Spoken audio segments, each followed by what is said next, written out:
Man, it's hot out here. It's in the 80s, low 80s.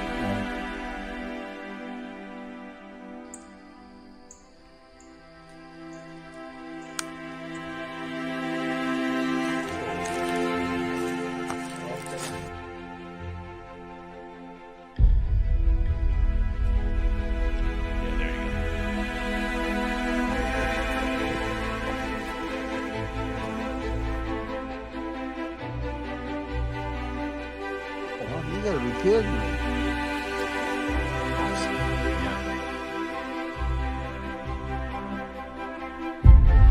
There you go. Now, one of my areas that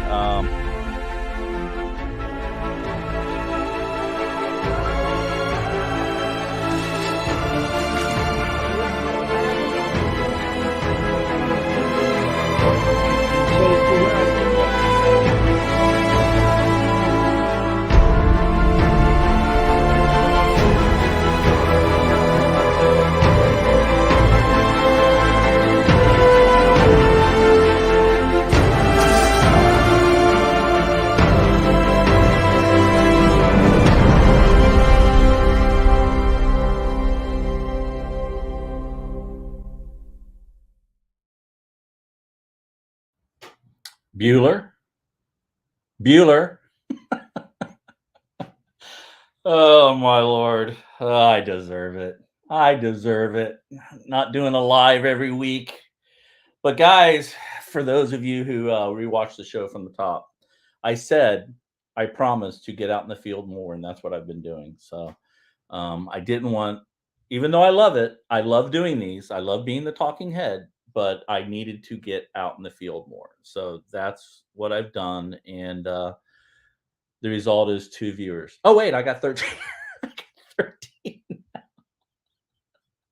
Awesome. Well, anyway, for those of you who got the notification, thank you.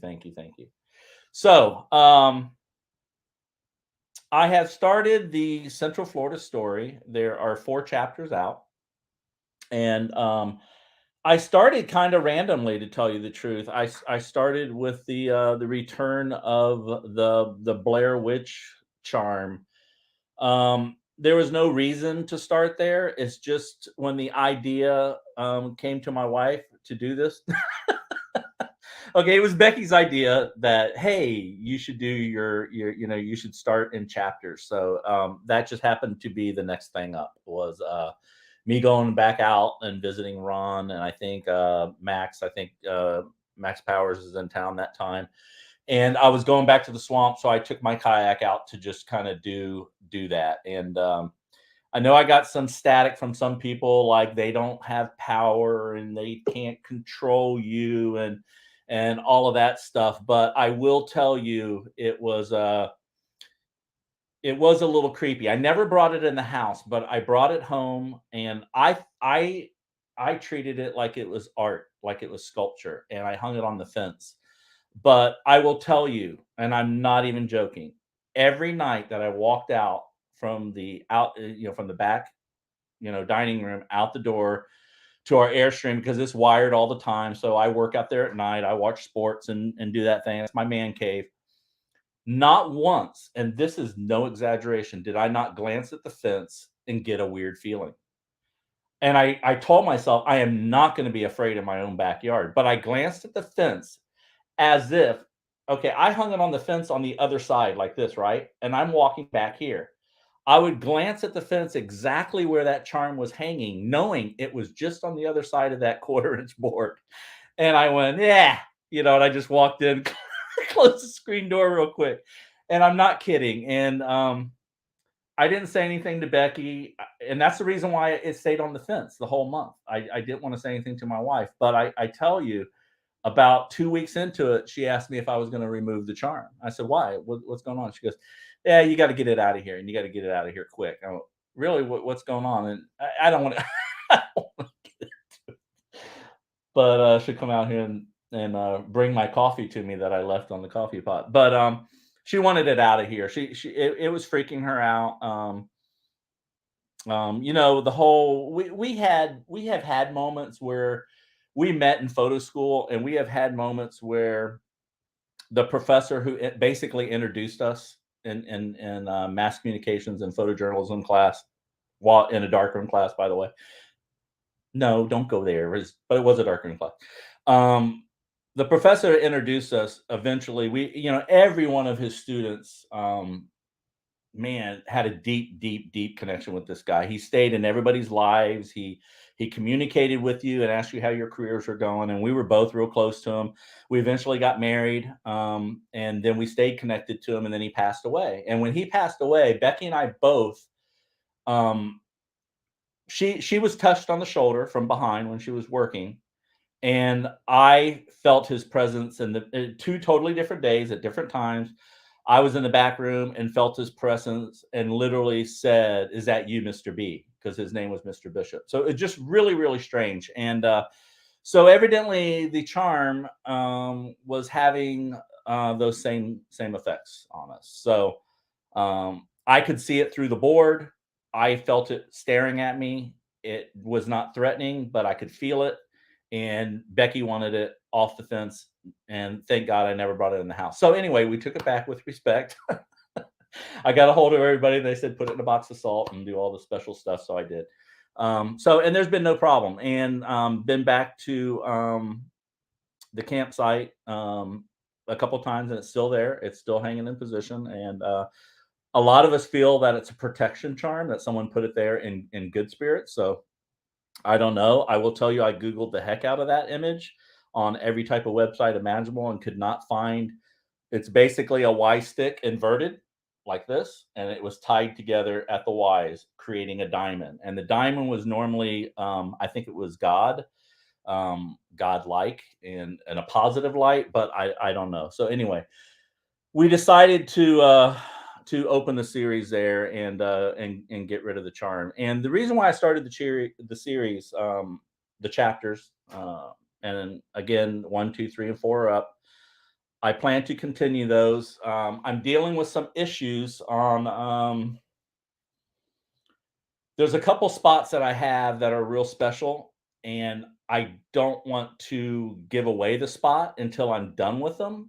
And I don't know if I should reach out to big, other Bigfooters and say, "Hey, I'm getting ready. I'm doing these chapters. I'm doing this. Can you just respect the space for, like, let's say a year? Just give me that time to do what I need to do," because it's obvious where we are. It's just obvious. And so that's the next one up. It's actually the second one up. There's an outing with Joey and I in the Green Swamp at a different location on the side of Colt Creek that we had 3 howls go off. We sent them out to be analyzed. People said different things, but then we found the 17, 18-inch track, and it's pretty solid. It's the 3D one that you all saw on my YouTube, and also there. Thank you, Ben. Appreciate it. So my coffee arrived. So that's the next one up, and then from there, it does go into another out. That's with Florida Lone Wolf, Joey Bruce, and then it's back with Max, because when Max was in town after we left the Green Swamp, he stayed at my house in the Airstream, and we did a couple outings. We did 2 outings, I think. One, I think, was just posted with the ground sticks, and that is the impetus of the show. Max and I got into an conversation, somewhat heated about, I am not looking at ground sticks anymore, guys. Max corrected me, we got to keep an open mind, that sort of thing. But I personally saw one fall and stick in the ground. I've personally have seen 6, 7, 8 of them land in my front yard, backyard, the exact same way. The other day I had one that if you put it on a scale, now I do wet plate collodion, so I measure little small increments, and Mike would know what this is, a gram scale, right? I had a twig that had literally no perceptible weight behind it. You could lay it in your hand and not feel it. It's stuck in the ground. So you can talk about gravity, you can talk about weight, you can talk about speed. I think Max was saying things fall at the same rate, doesn't matter, blah, blah, blah, Max talk, he'll get on here and defend himself. But how does something that doesn't weigh anything stick in the ground? So I've seen it, I've witnessed it. I don't have Bigfoot on the brain. I have situational awareness where I watch my own yard. Remember the acorn drop? Remember when Mike did a whole experiment and told us and came and told us honestly that, hey, he was out and he thought he had the situation and it was pine cones. Well, I go, man, I heard the same thing. I got acorns. So I did an acorn drop and I had like 17, 18 acorn drops. So I'm just trying to keep it real. So, because I'm afraid of the dark. I've chickened out my tent like 4 times now. I've stayed in it twice and bailed 4. So I'm getting better. Ron is, the more he laughs at me, the more comfortable I get. Let's just say that. But I don't know what it is. And I don't even know why I bail out of the tent in the green swamp all the time, but it's super dark out there. But I don't know why it's bothering me because I've had no bluff charge out there. I have no reason to think that me personally have not had an experience out there other than the sandbag drop and hearing knocks and that sort of thing, which you've been following Max Powers. He has an explanation for those, and I've seen it and witnessed that too. But I have no reason to be fearful of the dark other than what's in my own stupid head, and I'm still fighting that battle. So anyway, just to be rambling. Well, the chapters have started, and I just wanted to reiterate thanks for everybody watching those. There was no purpose to starting them where I did. It's just that I've been doing this 2 years now, and I feel like I know who I want to be. I know what I want to do, and I know that I want to be straight up. My earlier channels, yes, I said, could this be a Bigfoot? I used Bigfoot in the titles. I did everything sensational that people do. And hanging out with these guys that I'm having on tonight, along with Curious Cryptid and Steve and a little bit of Leon, even though Leon and I got into it, but and Pat and from Squatch Talk. But the more you get around with other Bigfooters is the point I'm trying to make.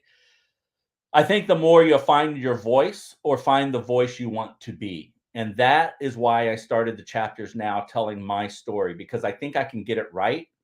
And I hope to be able to tell it in a way that I'm not sensationalizing it and screaming Bigfoot and all that, because I have not had a situation yet that I felt like I was being watched or a Bigfoot was right there. Yes, Ron and I had a thump. It shook me for about 4 seconds, but you know what? We both went after it. After we both kind of like realized what was going on, it was on the other side of the camp, and it was before Mike and Max came down.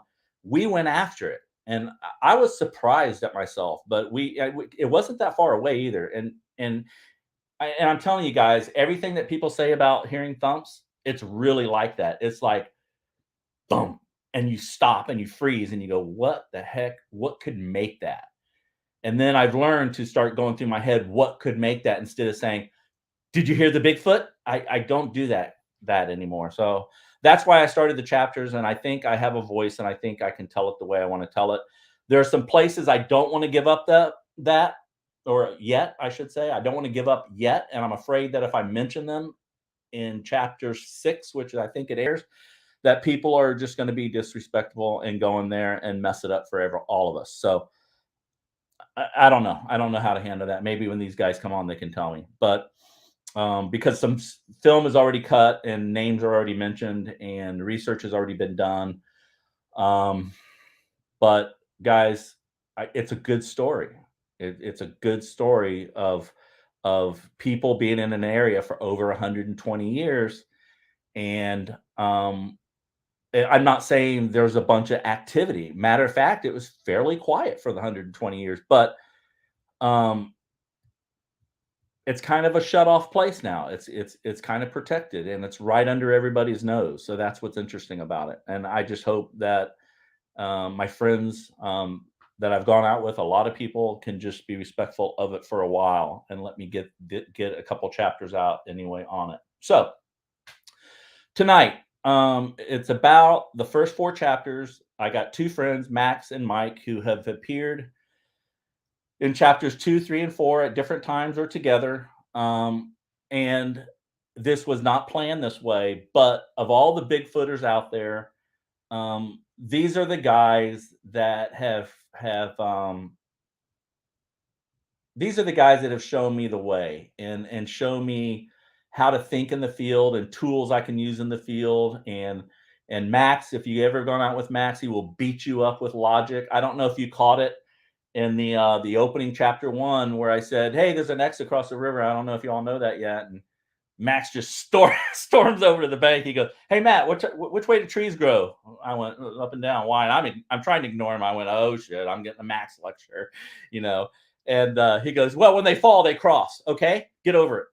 And it was funny, and I left it in there. We do that all the time. We bicker like little old men out there. So, but these guys I respect, along with Stan from Bigfoot Mafia, Ron, of course, who the first person I met out in the Green Swamp was Ron at a campfire in the dark with nobody there, 3 miles out of the swamp.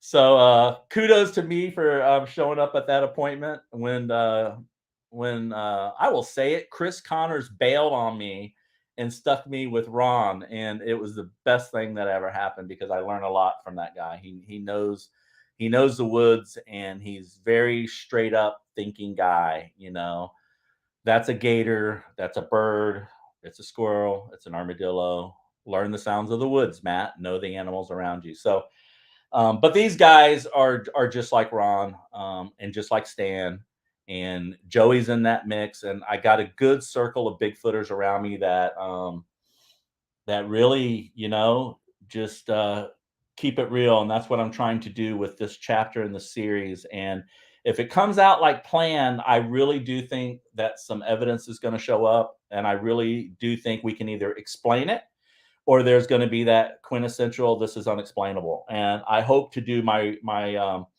YouTube like that, where this is what explained and this is what is unexplained, so other um, Bigfooters can use it as a reference and we can share. I will share any of that stuff. I think Max put out a video today of prints and said, if anybody wants to see these, email me. You can analyze them yourself.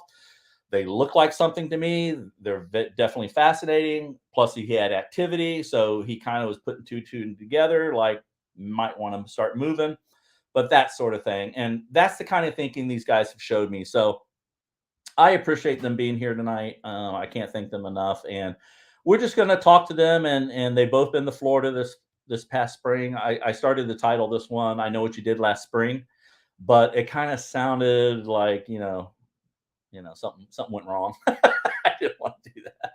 So anyway, let me bring these guys on, and we can all welcome them. But first, we'll bring on Max Powers, and then we got Mike. You ready, Mike? And then we'll bring on Mike. So guys, I appreciate it. I'm gonna let you guys kind of, I think everybody knows you all because we've been, on each other's shows. But in case we have a few new people in the audience, you want to get a quick overview of what you guys are all about in your backgrounds? Mike, you first.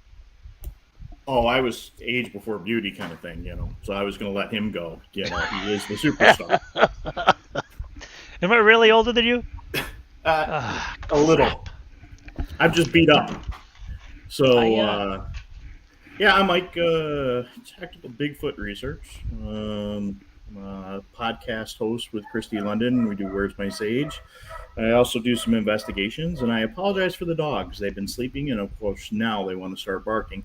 I'm in upstate New York, and the western side, not the New York City side. And been getting out and have a background in archaeology and law enforcement, so I kind of look at things a little different. But I'm also out there chasing some of the paranormal stuff with Christy, and we're doing some live investigations. And that's an interesting mix. So I do know that a lot of people, other friends that I've hung out with in different circles, find that real interesting. Like, how could he do this, but do this, or be interested in that, or do that podcast? So don't let me forget, but you may want to circle back to the why on that when you get to that. That I think that's interesting. I don't know if I've ever heard that. Max, that was an accidental. Max? I'm Max Powers. I go out in the woods and I look for Bigfoot. Honestly, I don't know a damn thing, and Matt's introduction before Mike and I both came on, I felt kind of bad. I'm not out to piss on your Cheerios or anyone's for that matter. I just, I love the sense of awe and wonder that you get out there. But every once in a while, a knock is just a tree, not a Bigfoot, and an X is just two fallen trees that happen to cross each other.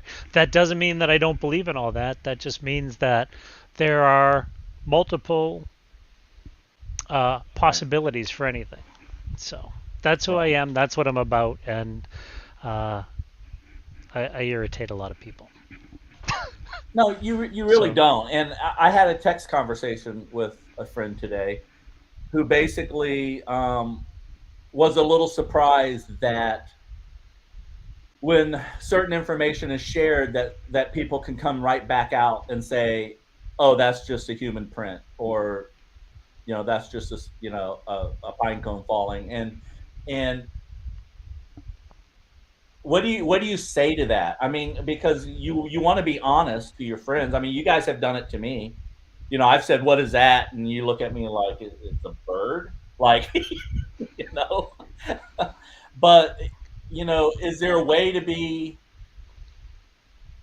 I mean, should we be less, more subtle with it, or should we just say what it is and we should all be able to just move on? Well, based on our conversation earlier in the week about these amazing Bigfoot ground sticks, I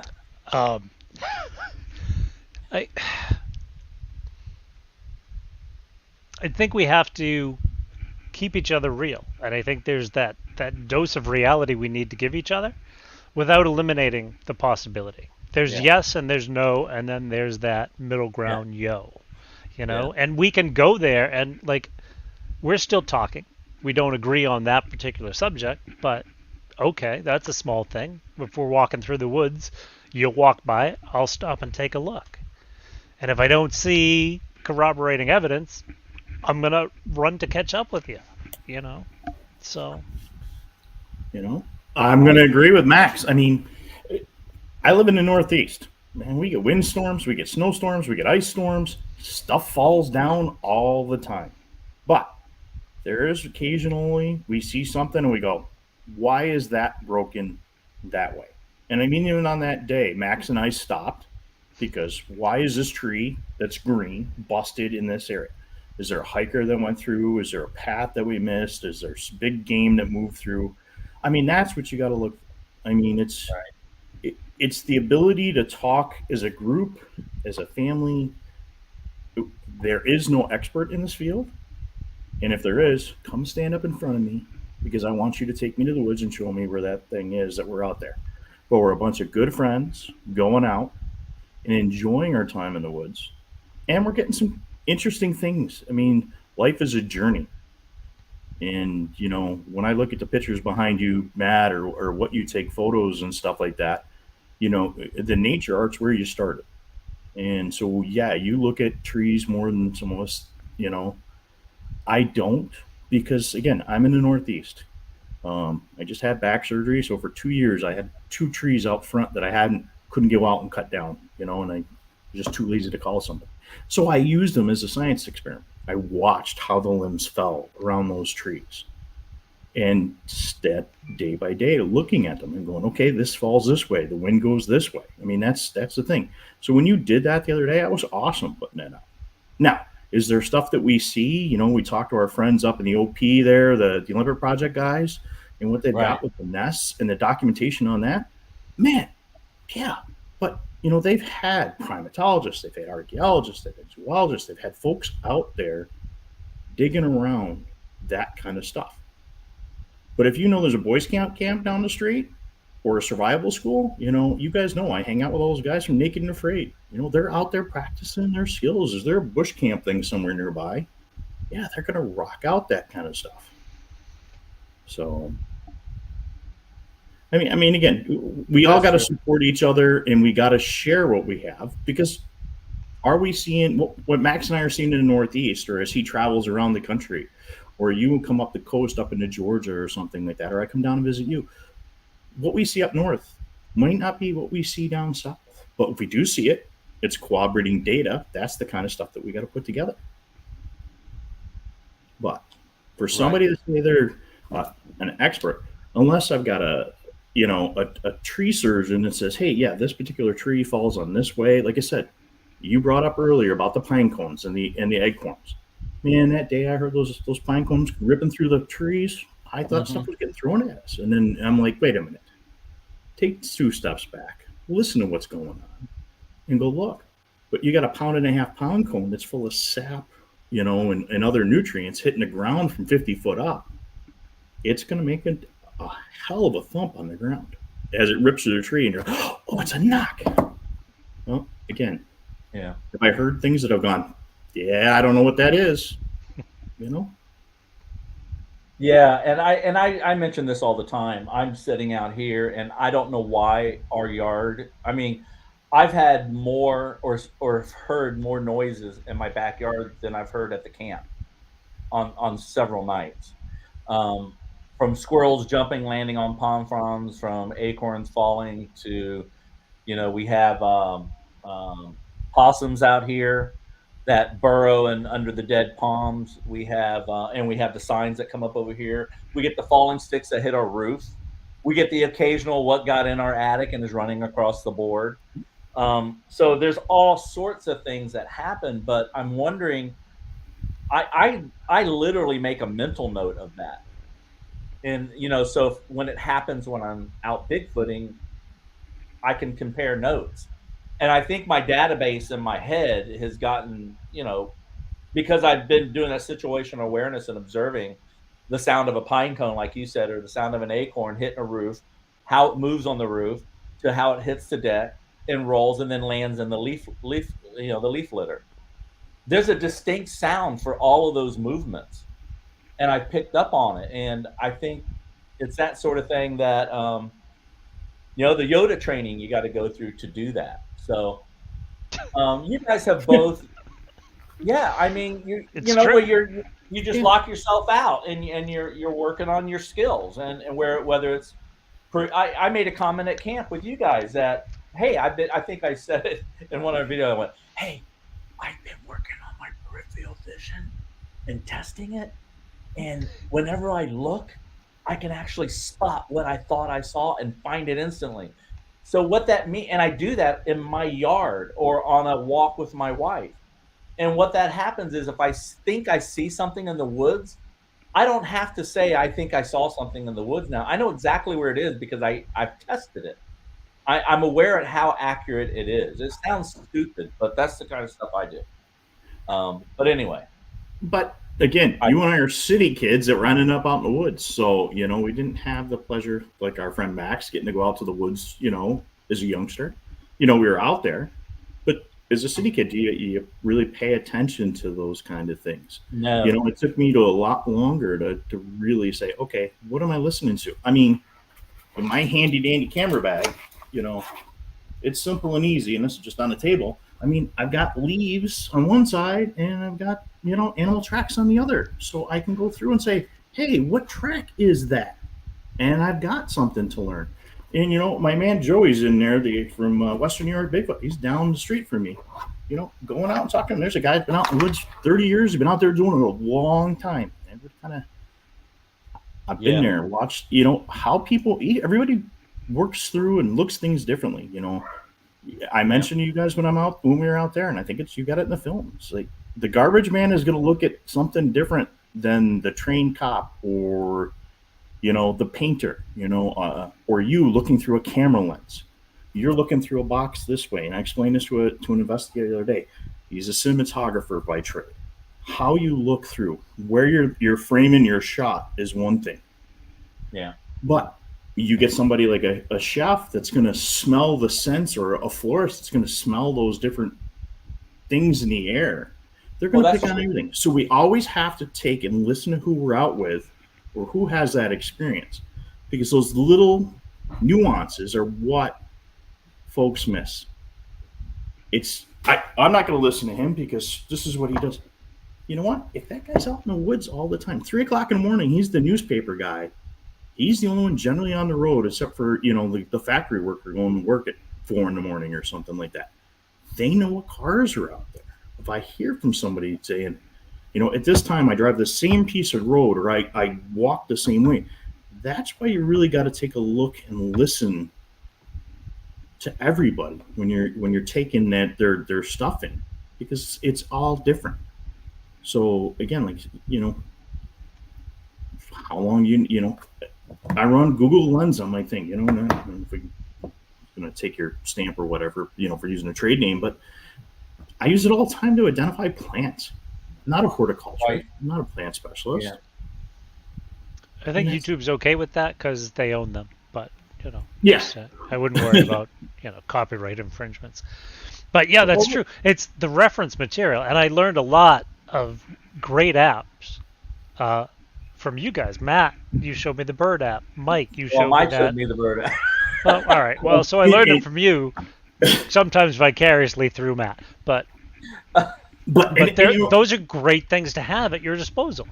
I was going over a video and I could hear this whistle, and so I just recorded the screen that I was watching. I saw that. And it was inconclusive, but yeah. In the bird app, guess what? We were using bird.net for a long time.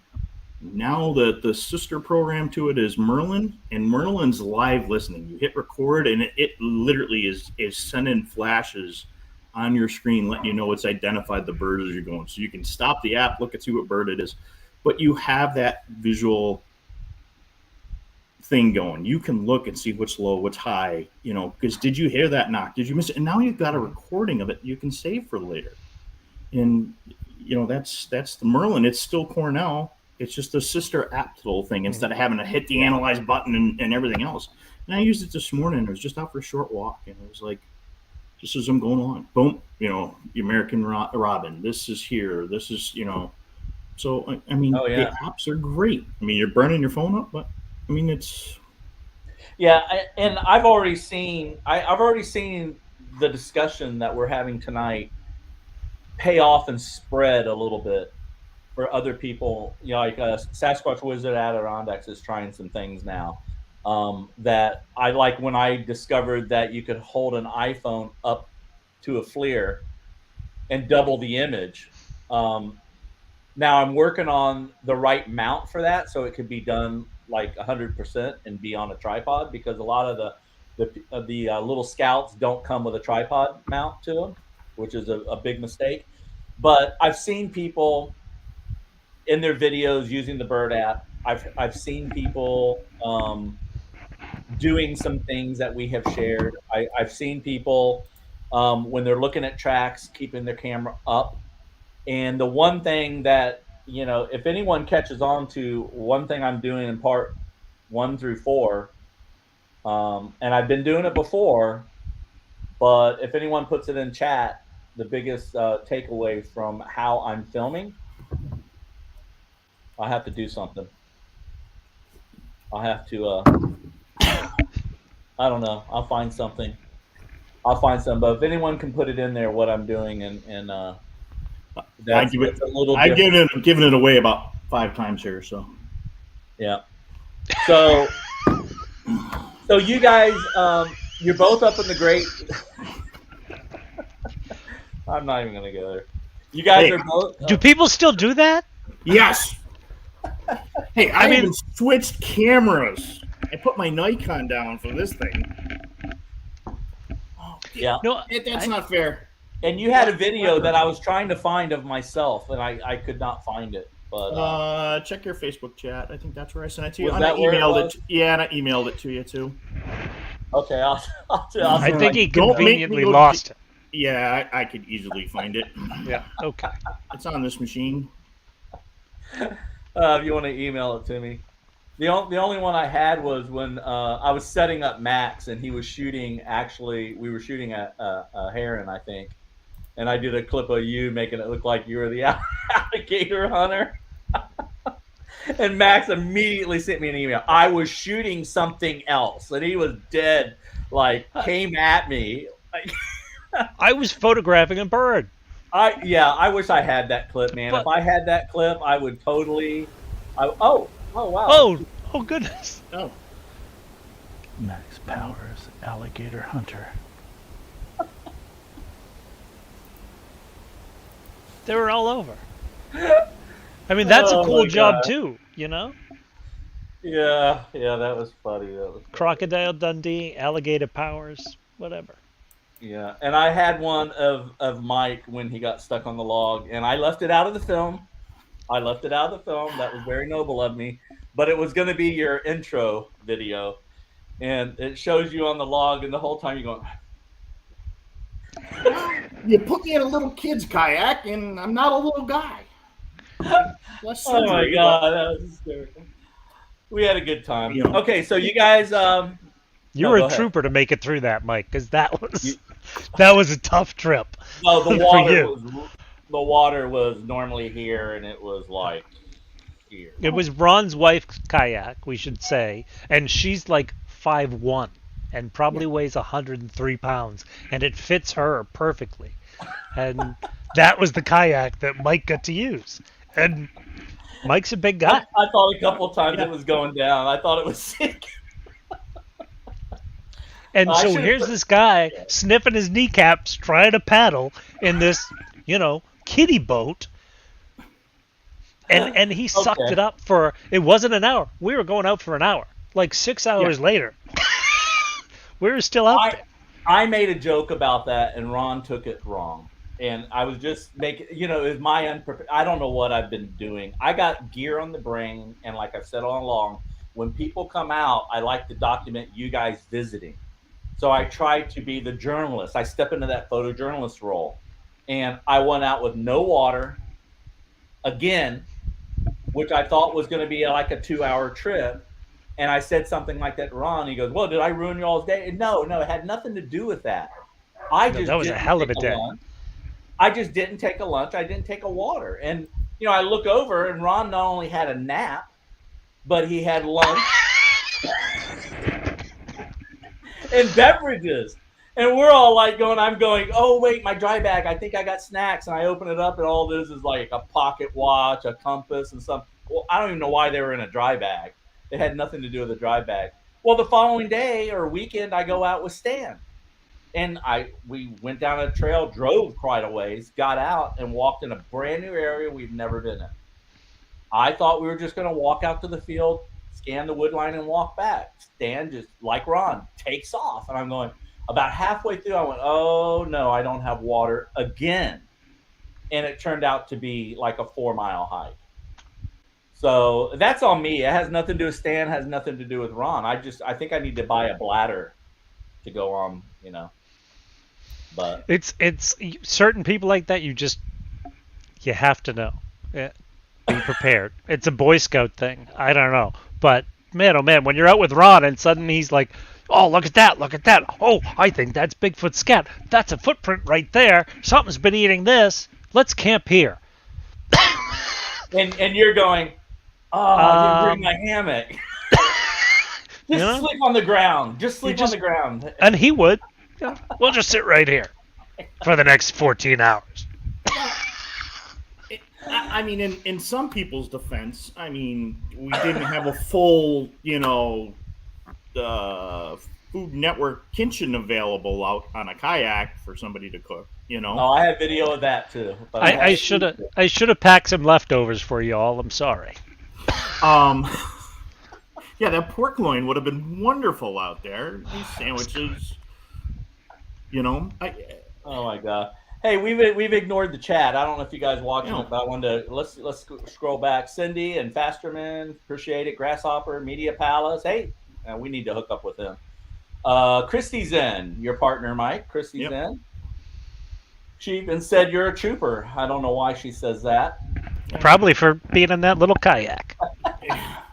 Because it happens. If you catch the journey that Seth did from Small Town Monsters, I was out there with hernias and kidney stones, and he's got a perfect shot like you get all the time, Matt. He says, pandemic, worst thing, healthier life, talking about himself. But he pans the camera on me as I'm trudging up a hill. I'm like, okay. 2 weeks later, I go in for surgery. So something about you Bigfooters take me out every time. I thought we broke you. Yeah, I'm broken this time. I'm fixed. This Patrick time, Vaughn so. says, I hope one day you all get chased by a Bigfoot and can't get the evidence to convince anyone. Well, Patrick was actually chased by a Bigfoot, so. Okay. So, anyway. We're out there. You guys have seen some stuff, and I have been with some folks that have seen some stuff. I haven't seen anything myself, but, you know, we each take things as they come, you know. Well, Max has seen. Max has been eyewitness. I've had some interesting experiences out there.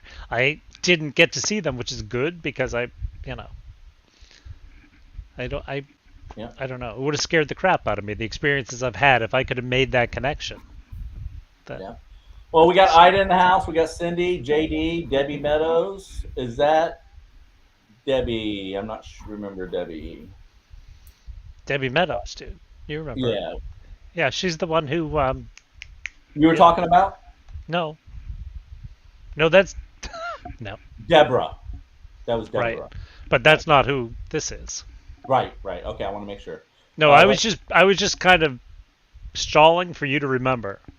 It didn't work. It didn't work. I got it. Campfire Steve, welcome. Piper's here. Piper's always with us. So, and tall one, Brent. Hey, how you doing, man? Glad to see you here. Real quick, life is a flyaway. I think I called you. Campfire Steve, appreciate it. Man, good. What do we got? 37. Great. Awesome, guys. Appreciate it. Sandra Piper was around. I have to say, Matt, I'm a little jealous. Sandra Piper seems to like you better than she likes me. And I don't know why that. I don't know why I'm offended by that. We go way back. She protected me in chats long ago. Okay. I'm a little jealous, that's all. Something to squatch about. And buddy Jay's in the house there. And Sean, he's there. And Ida, I think I called out Ida. I think I've got most. Sawdust Beast down there. Oh, is it? Floating around. Yeah. Texas Jack is out there. Dude, this is a hell of an audience. Good. This is why I come on your channel instead of sitting alone on mine. I didn't know that. I'm amazed anybody's here because, like I said, I made a promise to myself I would not be I mean, I love doing these, and I really, really do. But it takes a lot of time. I'm trying to find another one to hit off of so I can. Oh, here we go. I sent you that email with that video, Matt. So. Oh, I don't know if it came through. I don't think it came through at all. Let me check. I don't think it's called the portage. Yep. I don't think it's gonna load. Oh, it says JPEG. I think Matt. I think you changed it to that. That's what you sent me was a JPEG image of that. No, he has the. Let me see something. Guys, this is worth it. I will embarrass myself here real quick. Mike, you were talking about Matt getting the perfect shot, but you gotta get some credit for this. I'll be right back, guys. Hang on a second. Oh, good. He lost it.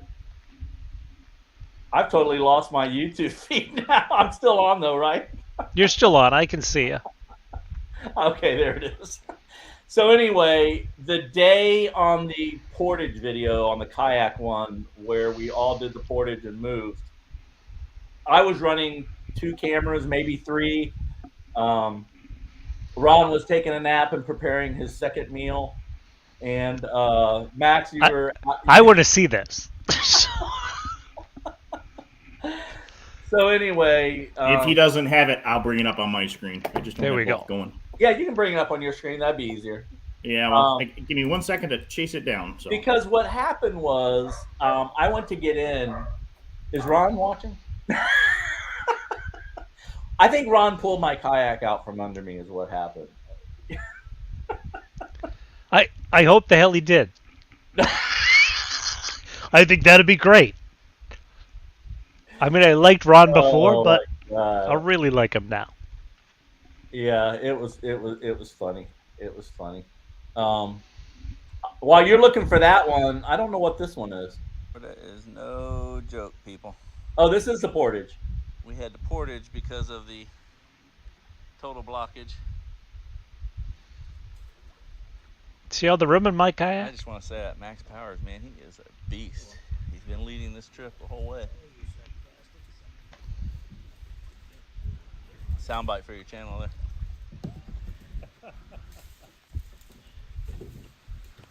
Wait for it. I don't, Oh, so Mac's response was, so if you die, do I get all your viewers? That is awesome. There, I got it loaded up. Yeah, I'm gonna share my screen. Doesn't seem to be coming through, Mike. I wish it would. I'm not seeing anyway. But anyway, No, just Mike, below that big blue box is a button that says share with a little plus sign on it. Oh yeah, it's already there. Okay. And you All right. should be, Matt, you should be able to see it right there at the bottom. So share screen. oh, there's 2 rows. Yeah. So we're gonna start at least here from the beginning. Here's Matt getting in. Now, let's make that a little bit bigger here.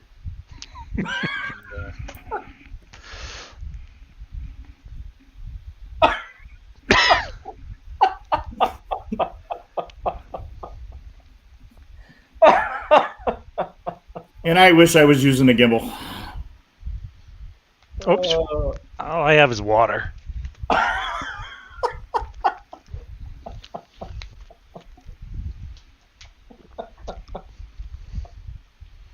Am I red? I think I am. Oh boy.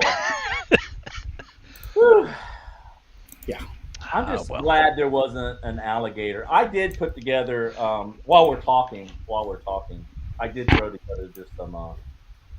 I did throw together some slides just from different visits from you guys as we can chit chat and let the slides roll through. So you guys have both been to Florida now, and what do you think from your areas? I mean, people say it's too hot. People say this or that. I don't even want to. Seriously, and it won't. There's a Bigfoot in that tree, by the way, if you can see its face. But seriously, what do you all think of Florida? It wasn't circled in red, so I don't think it is a Bigfoot. Just saying. So what about Florida? I mean, Mike's been down here several times. This is from the look at that gator that I didn't see when I shot it. It's covering the whole log, guys. That's the whole log. It wasn't just the bit. It was the whole length of it, like a 20-foot log. I mean, the thing is, you get to, like there where you end up having the gators that are fishing underneath, and they're, all the fish are popping up around you, and you don't know what's going on. And snakes. I mean, yeah, we got them up here, but not as much. Right. But the stupid little red ants that I always seem to be standing in a nest of. Yeah, things down there bite and sting, and they can kill you. Up here, we got shit that'll fight you. You know what I mean? You can wrestle a bear. If it bites you, you're gonna bleed. But if you got a knife on you, you got a decent chance. Because our bears maybe, 200-300 pounds on average. It's not like they're grizzlies. A bobcat. Yeah, you can scare a bobcat. You can get scratched, you can get bitten, but you can stab the damn thing. Snakes and gators and biting spiders and insects, screw that. I want to be maimed. I don't want to die a slow death sweating in a tent in the jungle. Sorry. That's my opinion. The record boa constrictor, record python was caught in Florida 3 days ago. I mean, that's an hour south of where we were at. I mean, come on. I mean, yeah, that would suck. Now we got to deal with that. Pulled out of your tent at night by a boa. Well, when you set up and put yourself with the Snickers wrapper there right at the edge of the water. I mean, looking at that gator. I mean, if you're there, take your shoes off, just decide it's going to jump up, pull you out of the back of that thing. I mean, what the heck? That's why I sleep inside my Jeep that time. And like Max said, the bugs. The bugs. Yeah. The bugs. Yeah, the bugs were bad. I'm just trying to scan chat here.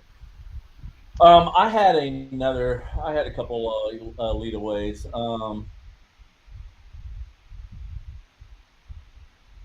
So have you all kayaked in your area? Was the kayaking new to you all? And what did you think of that experience in terms of it possibly being successful in that approach?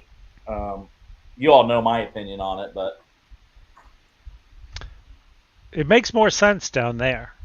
We have hills, so our rivers kind of they go downhill, and it's harder to you got to be more experienced and better at kayaking up here. You're going one way, but like near me, there's a bunch You've got of lakes. reservoirs. Yeah, well, I mean we've got them too, but but you can get in. But down there, it makes a lot more sense. Being out with you in the kayak through that area has been pretty nice. There's another area that I went out with a buddy from Naked and Afraid because they were hearing some monkey noises and stuff like that a little farther to the east of where we're at. And no, actually, it's actually to the west a little bit. And we went in by a kayak. I mean, that was the only way to get in. We weren't going in trapped through the swamp. So down there, it makes a lot more sense, especially if you got over towards the mangroves or stuff. But there are a lot of little places, even if we go up to like the Adirondacks, where you could really get in good with a kayak and get around stuff. Right. Well, you can go over to Maine too. There are a lot of places. I don't know if you know this about me, Mike. Sometimes I'm a wise ass. No, it just puts the important stuff in bold. You just got to check where quotation marks are. Hey, Max, you want to handle this one? Media Palace is asking, and he goes, "That's a good question." They're obviously talking about the jawbone you were holding up. That video has not come out. That's in the spot that I'm worried about revealing. Right. But they're talking about the teeth looked very white. Didn't see anything. Didn't say anything about the smell. That was literally us going to a spot, me wanting to show you. We walked no more than 75 yards, and we find this like kill area of a big hog. Yeah. This was like a pre-recon. We were like, walking in like flip-flops and shorts, and you know what I mean? It wasn't like we were on a hike. Yeah, I just wanted to peek into a place and show him, and we stumbled across Mike. You would have been proud of me because Mike gave me the same look I gave you when you did it on me. We were walking down. We're walking down, and we see these tufts of hair pulled out. Where I'm standing, it's a diamond. Where Max is standing, it's a square. It's a perfect square. And we're walking away from it a little later, and I went, well, where's the rock? And Max went, what do you mean, where's the rock? Oh, and Mike always said there's got to be a rock if this thing is anywhere near legit. There's got to be something that brought this thing down. Let's look for a rock. Within 30 feet, there was a stone as big as my hand. I am not crapping you. And we were in a place with you could not find rocks. If you looked for a rock, you wouldn't have found one. Well, we did a little farther. There was a culvert, remember? And we found the culvert. It seemed like a good spot to have, ambushed from. It was kind of the rock came from the culvert, and it was a good 50 yards away, maybe. And it was dead in the middle of the trail, Mike. It was like 4 tufts of hair. Walked 10 steps, rock. Walked 50 steps, jawbone, in the grass. I didn't see it at all. Max walks over and picks up this humongous thing. I'm going, what the heck? And then all of a sudden we started looking around. Weird bird sound going off. I couldn't get to the app in time. I couldn't get it recorded. Well, like I said, we weren't ready for this. And shit just started happening. And I said, let's come here tomorrow morning. So we got up, and it was daylight saving time. So whatever day daylight saving time was on. Right. It was March 13th. Okay, so we invited Rob Robinson with us. And he was supposed to be there, and we were waiting by our car. And I went, that's unlike him. He would normally be here. And I said, well, we need to get going. And just then, something grabbed me from behind, brushed my shoulder. I jumped out of my shoes. It was a branch hanging over a barbed wire fence. I'm not telling you. I about jumped on the roof of my Toyota Tundra, and you know that's a good sized jump. I mean, Yep. Max goes, "What?" And I went, "Something just grabbed me." And I turned around, and the branches just flopping. But when you hear that, blah, and it's still dark out, you know, you jump too. It's contagious. It was It was a very good start to our day. Well, Good start. I still do occasionally. I live listen, or I got this little guy that's a little amplification device, and I was with an investigator up in the Adirondacks, and I got the headphones in, and I'm bopping along, and I'm like just taking everything in, and she found some newts on the ground, these little orange guys, and she lets out this scream of joy. But I'm live listening, so I got everything jacked up so I can hear for every tree branch or if anything's coming up. And I'm like waiting to turn around and see like a bear or something like that, or a meth head coming through the woods. And it's got this little. I'm like, Stacy, you're a seasoned investigator. I'm like, what are you doing?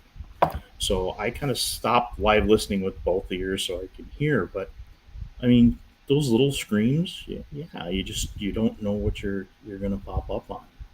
But the hair thing, interesting fact. I talked to a taxidermist and hunter the other day, and I mentioned, we've seen it in the Northeast. We saw it the year before, where you find that carcass, and the hair is pulled off. And if there's any hunters or there's any trackers in here that have seen that, the skin is still attached to the carcass, the bones are still attached, the ribs are there, but all the hair is pulled off. So it's not like a coyote or a bird grabs sections, a limb or something, and did the tug of war and picked everything off. That's one of my sayings. Pardon? Plucked it to death.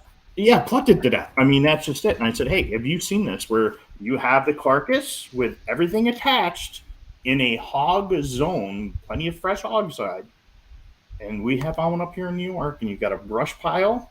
On one side of the brush pile is the carcass. The other side's the hair pulled in a nice pile. And you're going, okay, it was a birds again. It was what is separating that? And it's not going to a nest. It just looks like something went through and pulled it all the way down to the hair follicles.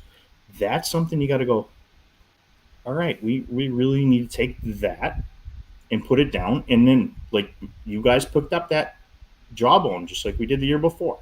Looking at it, are there the mice marks on it? Are there gnaw marks on it? Are there knife marks? Is it a poacher going through to get either cape, hornet, or go for those important organs? I mean, that's going for the backstrap. Are the backstraps cut out? I mean, that's usually the first thing you go. They're going for it because it's nice, easy meat. Yeah. What are you gonna poach? You're gonna go for that quick, the organs and such to get it out of there. And that's always a thing to take a look at. I know when I poach, that's what I grab first. So, no. It's all in trouble. But that tenderloin that I didn't poach that. No. But, it's good eating. Just saying. It was awesome. I've been I've camped with chefs before, but I've never seen a professional kitchen in the middle of the woods. No, it's my kitchen though. I don't have another kitchen. It's my kitchen. That's where I live. So.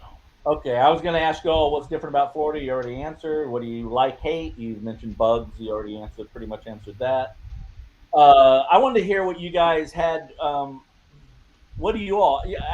I did a show once where I reached out to investigators or Bigfooters, whatever you want to call yourselves. I'm an enthusiast.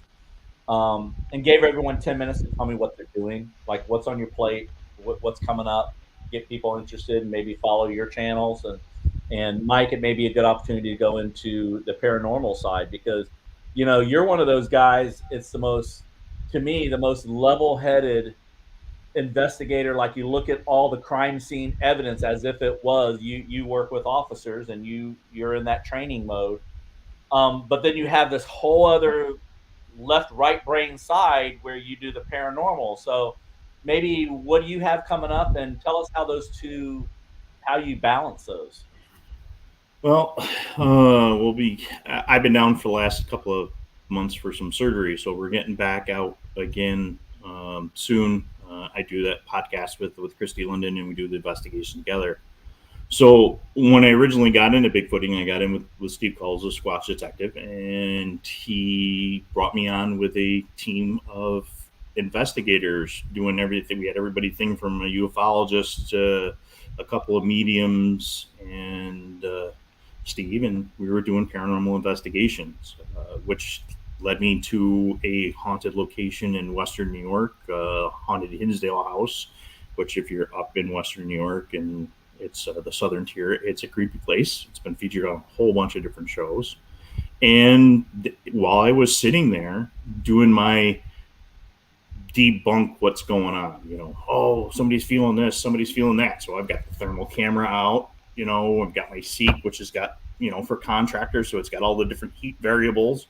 And I'm scanning for where the leaks in the windows. Where's the fan? Where's the HVAC stuff? And Christy looks across the room and says, that's your grandfather standing next to you, and proceeds to describe what my grandfather looks like. At that point, Steve goes, hey, I'm going for a cigarette. And I think I left my boots right there on the couch I was sitting at. And I was out the door because this woman was, and Matt, you've had a taste of what you can do. And Max, you saw what you could do remotely from New York. Yeah. I'd love to talk about that, but you finish your... But Christy's no joke, and she's in the audience, guys. I mean, if you want to talk about having some help on a situation, I don't know. Yeah. So, as I get ready to walk away from the paranormal kind of stuff, she throws another, wrench in the equation, so to speak. We're just talking to a couple of investigators the other night, and we were at a place in Buffalo, all old haunted location, and I was with a military combat vet and myself, and we were part of a tour a couple of years back, and we watched what we thought was somebody go down a hallway. So he and I took off because we were with a tour. We thought somebody walked away, and the place was under construction. So we wanted to make sure, and we chased whatever it was down this hallway, which had 90-degree turns. So when we got to the end, there's a room at the end. There's no door. There's no exit. And we're God knows how many stories up. Nobody's going out the window. And I looked at him and I go, wait a minute. There's nobody here. And we took multiple right turns. There's no way it would have been shadows. The light would have not have. Okay. Put it in the logbook. I don't know what this is.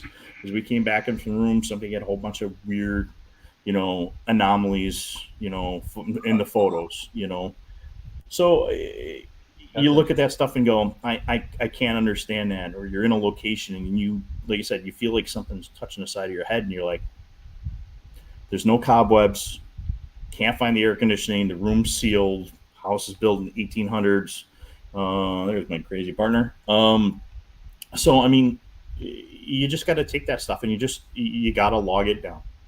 But am I on the woo side of things? No, but I've got 30 years of martial arts experience and talked to a lot of different instructors from around the globe, as well as a lot of different alternative energy healers and yogis and stuff. And when you can watch somebody slow their breath down to a few breaths, a minute, or the Olympic swimmers I've talked to that those guys can hold their breath forever. How easy it is for somebody, say, oh, it disappeared in the woods. Well, Matt, as you said earlier, you're working on your peripheral vision.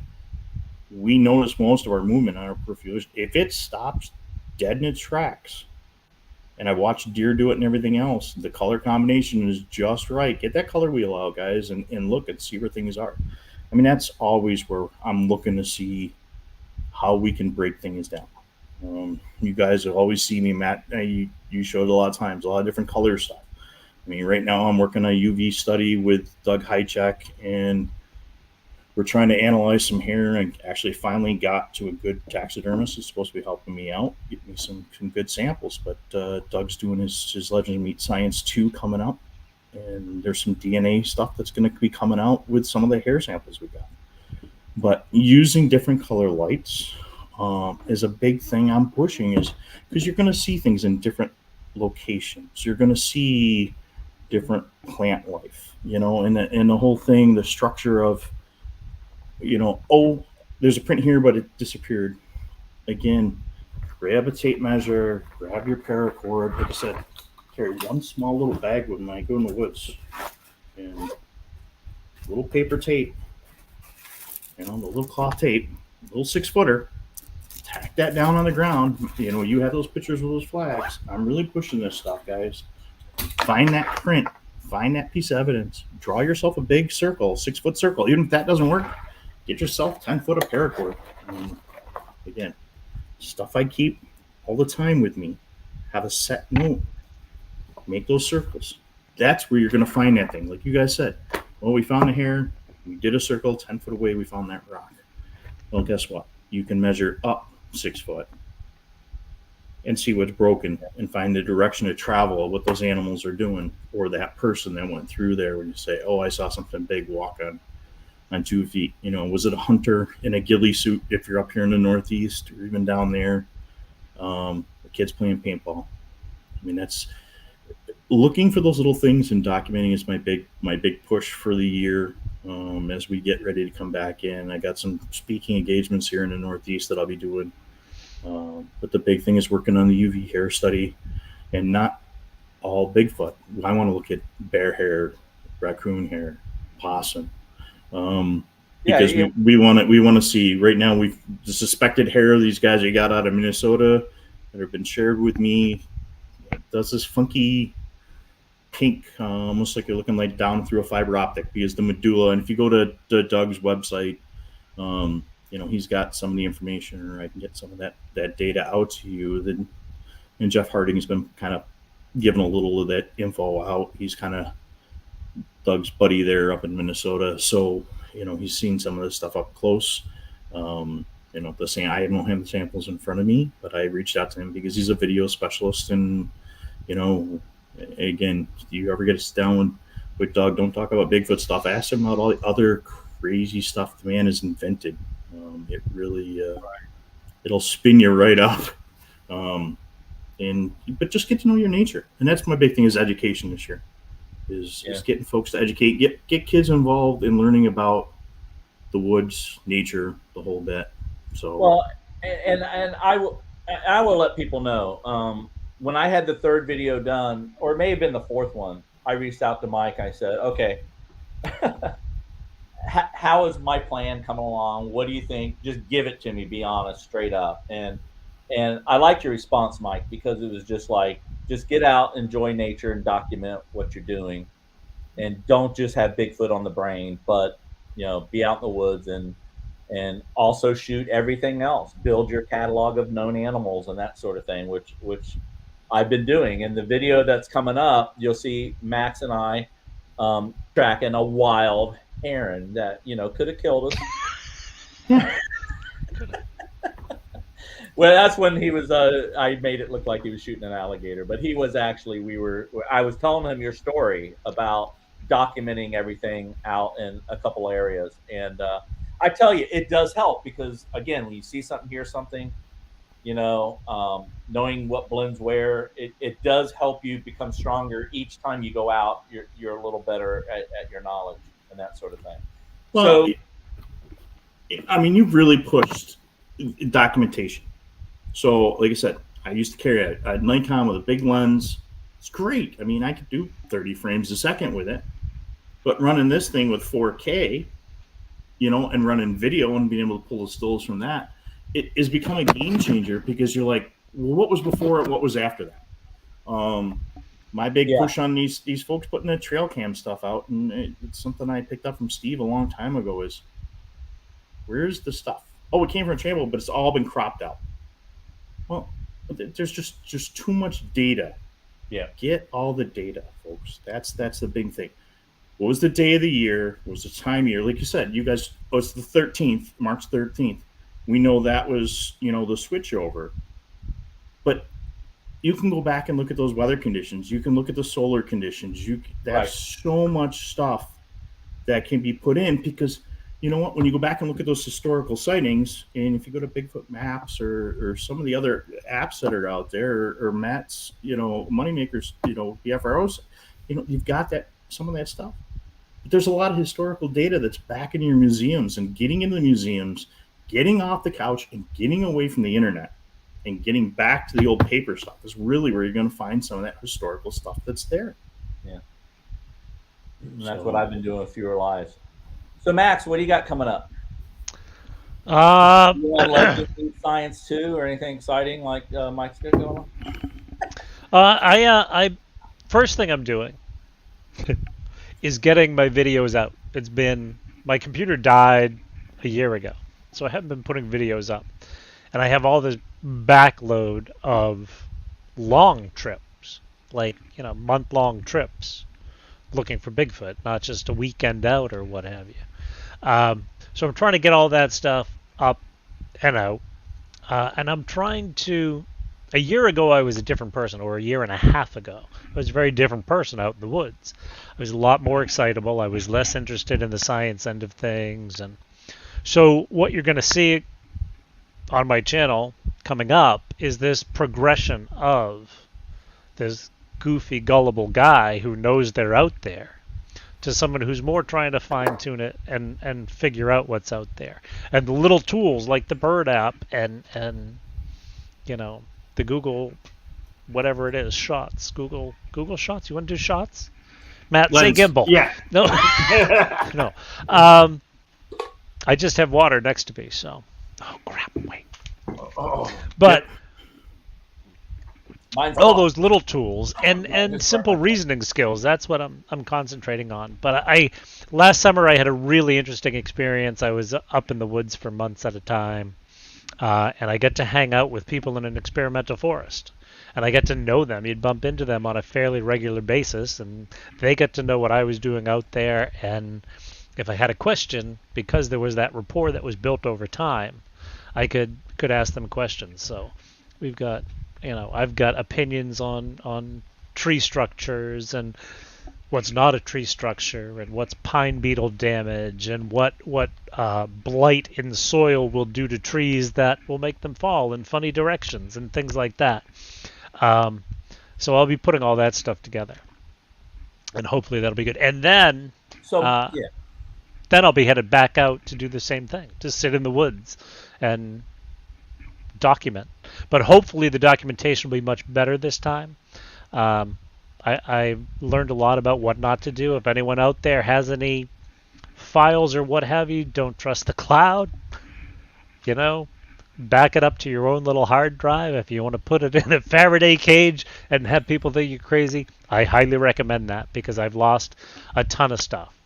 So that camera that went down when I was out with you, Matt, on that March 13th, that morning that we're out there in the dark, my camera halfway through the day just blanked out, and it ended up erasing everything, not just on the camera, but everything that camera had sent to the cloud.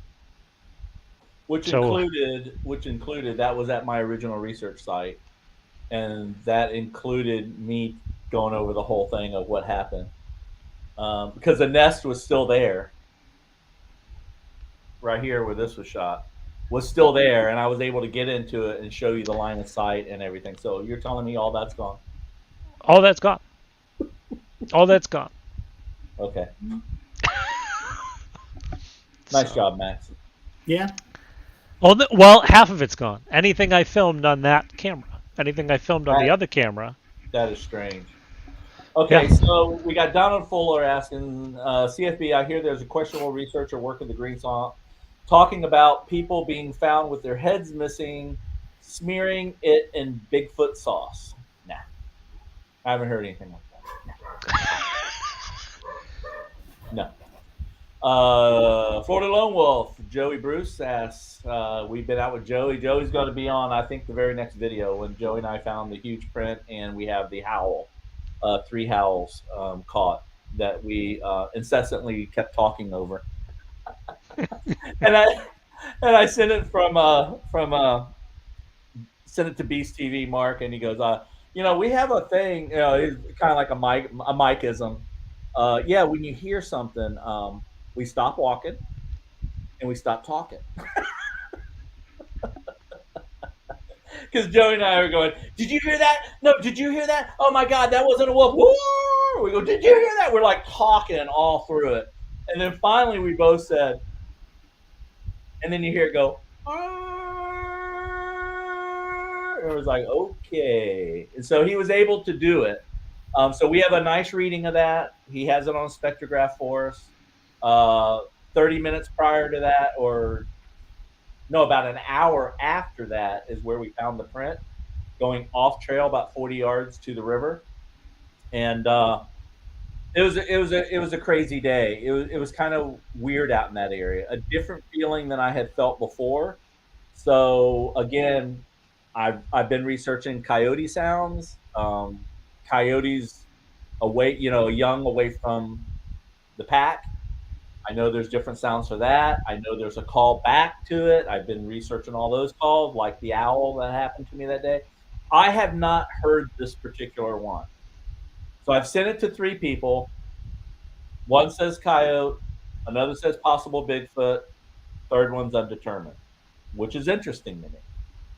So that's going to come out in the next video with Joey and I. So Joey's asking the whole panel, very simple. Do you believe Bigfoot is a living, breathing creature? So Max, you can start first because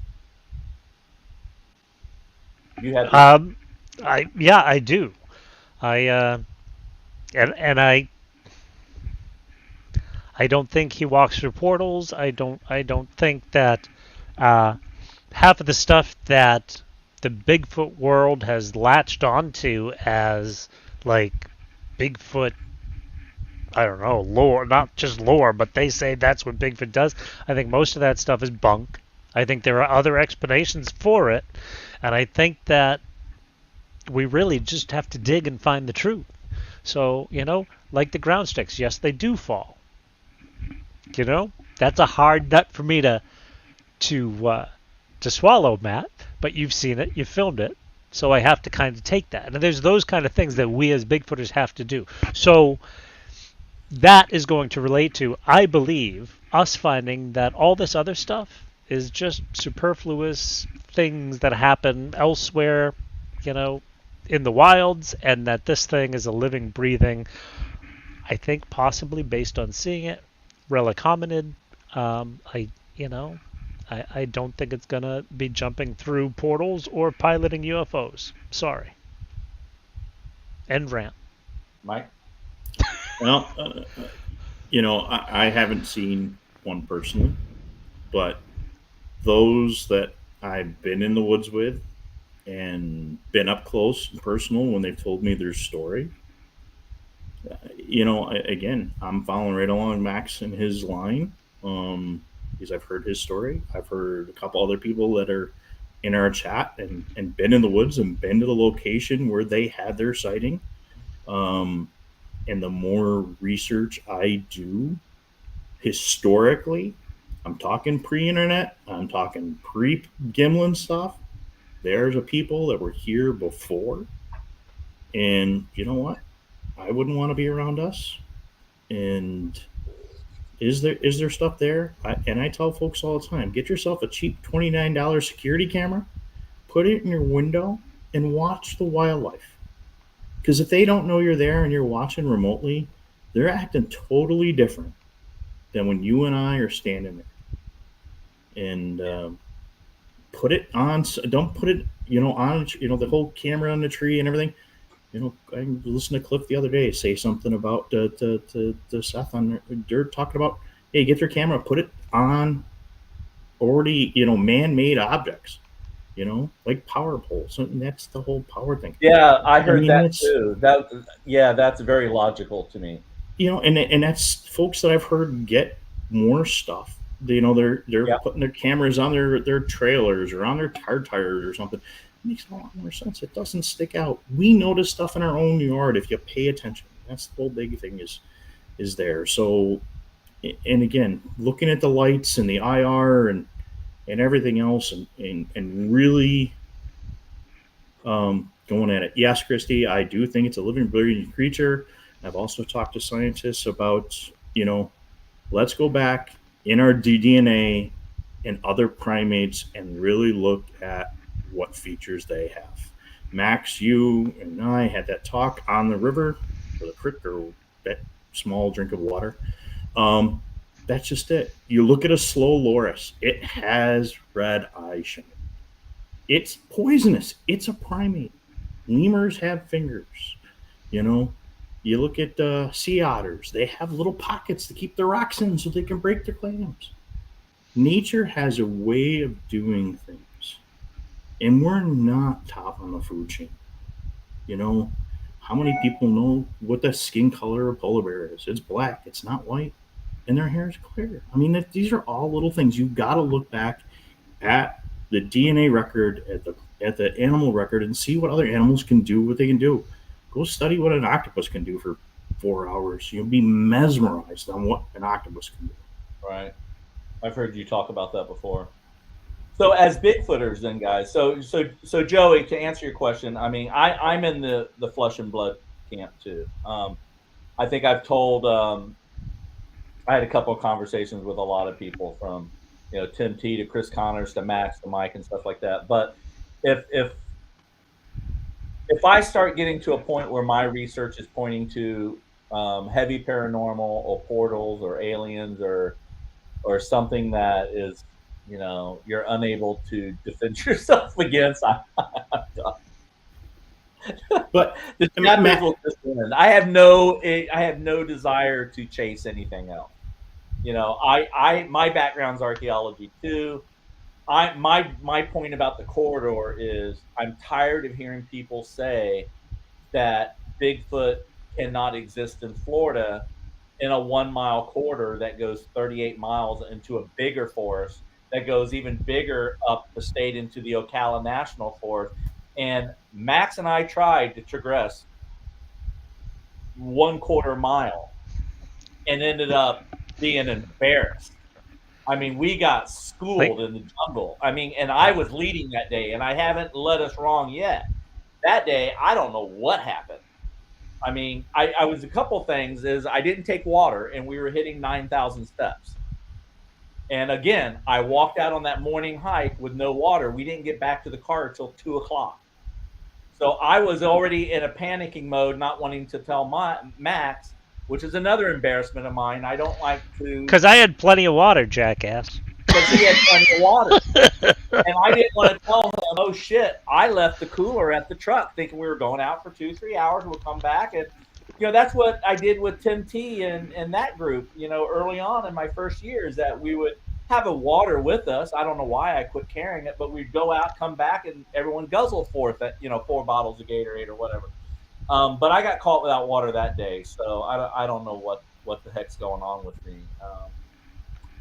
You know, anyway. Somebody mentioned a life straw. I mean, that's the thing. Now, the portals, you know, I'm not on the portal end of things, but you do have multiple major institutes and agencies looking at portals because they show the sun's energy popping up in our atmosphere, but there's nothing between that transfer. There are other things, you know, again, hanging out with the energy healers and the crystals and stuff like that. Well, guess what? We're on a crystal right now. We're on a rock. I mean, that's what these things are. I mean, that's what they are. But, you know, again, I go back to the martial arts, the yogis, the monks. They've been doing stuff and moving, and folks that know how to move in the woods can move in the woods. And anyone, pick a stream, find a river in your area, figure out where the headwaters of that river are, and try to follow it. And that's the whole project. That's exactly what I'm doing with the corridor. Is that I'm trying to show that, you know, there's really, you know, I'm saying 38 miles, but it's 38 miles from my entry point to the Green Swamp. And we've been focusing on the Green Swamp because Alex and you know, Small Town Monsters came down, then you came down, and then Max came down, and everyone was kind of gravitating toward the Florida Bigfoot conference at the time and that central location of the Green Swamp. I'm trying to pull back away from the Green Swamp because someone made a comment in chat that Matt spends a lot of time in the Green Swamp. I do, but it's not by any means anywhere close to being my favorite spot. My favorite spot is going to start coming out in the next 3 videos. That's when this story starts changing a little bit, and I start kind of shedding light on the narrowness of the corridor and how you can't see in it. And there's not anybody there. And this is going back 120 years. I have documentation of a fairly good size of land that in 120 years, only 6 cabins have been on, and they have all been since removed in the last 50 years. That is crazy. And it's an area that I did take Max. And I have Max's response to that area. So it's going to get deep, and it's going to get, I'm not saying we're going to prove anything, but I am going to shed light on the corridor and the history of this river and how the water management district of why it was built, getting into what you were telling me, Mike. I'm researching the Indian tribes. I'm researching old Florida maps. I'm researching, and we just lost Mike because I pointed at him. But I am researching. Never point at your guest. I've never pointed at the guest. Talk with my fingers. But you are researching. Sorry. Yeah, so I am getting into the down and dirty of things that I really didn't care to really do in Bigfoot. In Bigfoot hanging out, because I'm a visual guy. My purpose is to catch movement. My purpose is the next video. You know, that's all I'm here for, is to use equipment that I don't see Bigfooters using and capture this thing in movement instead of all this blurry crap and the way people are going about it. I just get ticked off watching other channels, and I'll say it. I get ticked off watching people doing Bigfoot for 30 years that doesn't want to take a class.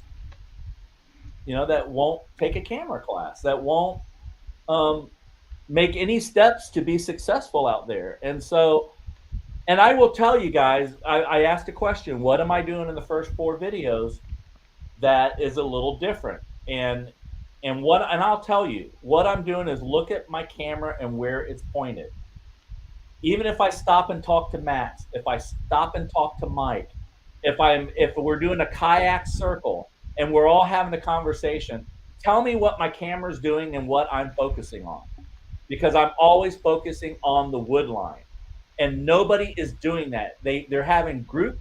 I got blasted in an email, guys, about, oh, there you are out with your posse again. You got everybody around you. Are you afraid to go out alone? Are you doing this or that? It's also an experiment of, you know, people say you don't find them, they find you. I'm kind of playing with that concept a little bit. And then look at my camera work. I'm focused on the ridge line. I'm doing those enlargement bubbles. I'm shooting 4K so I can get in there past a 200 millimeter lens into a 400 millimeter lens.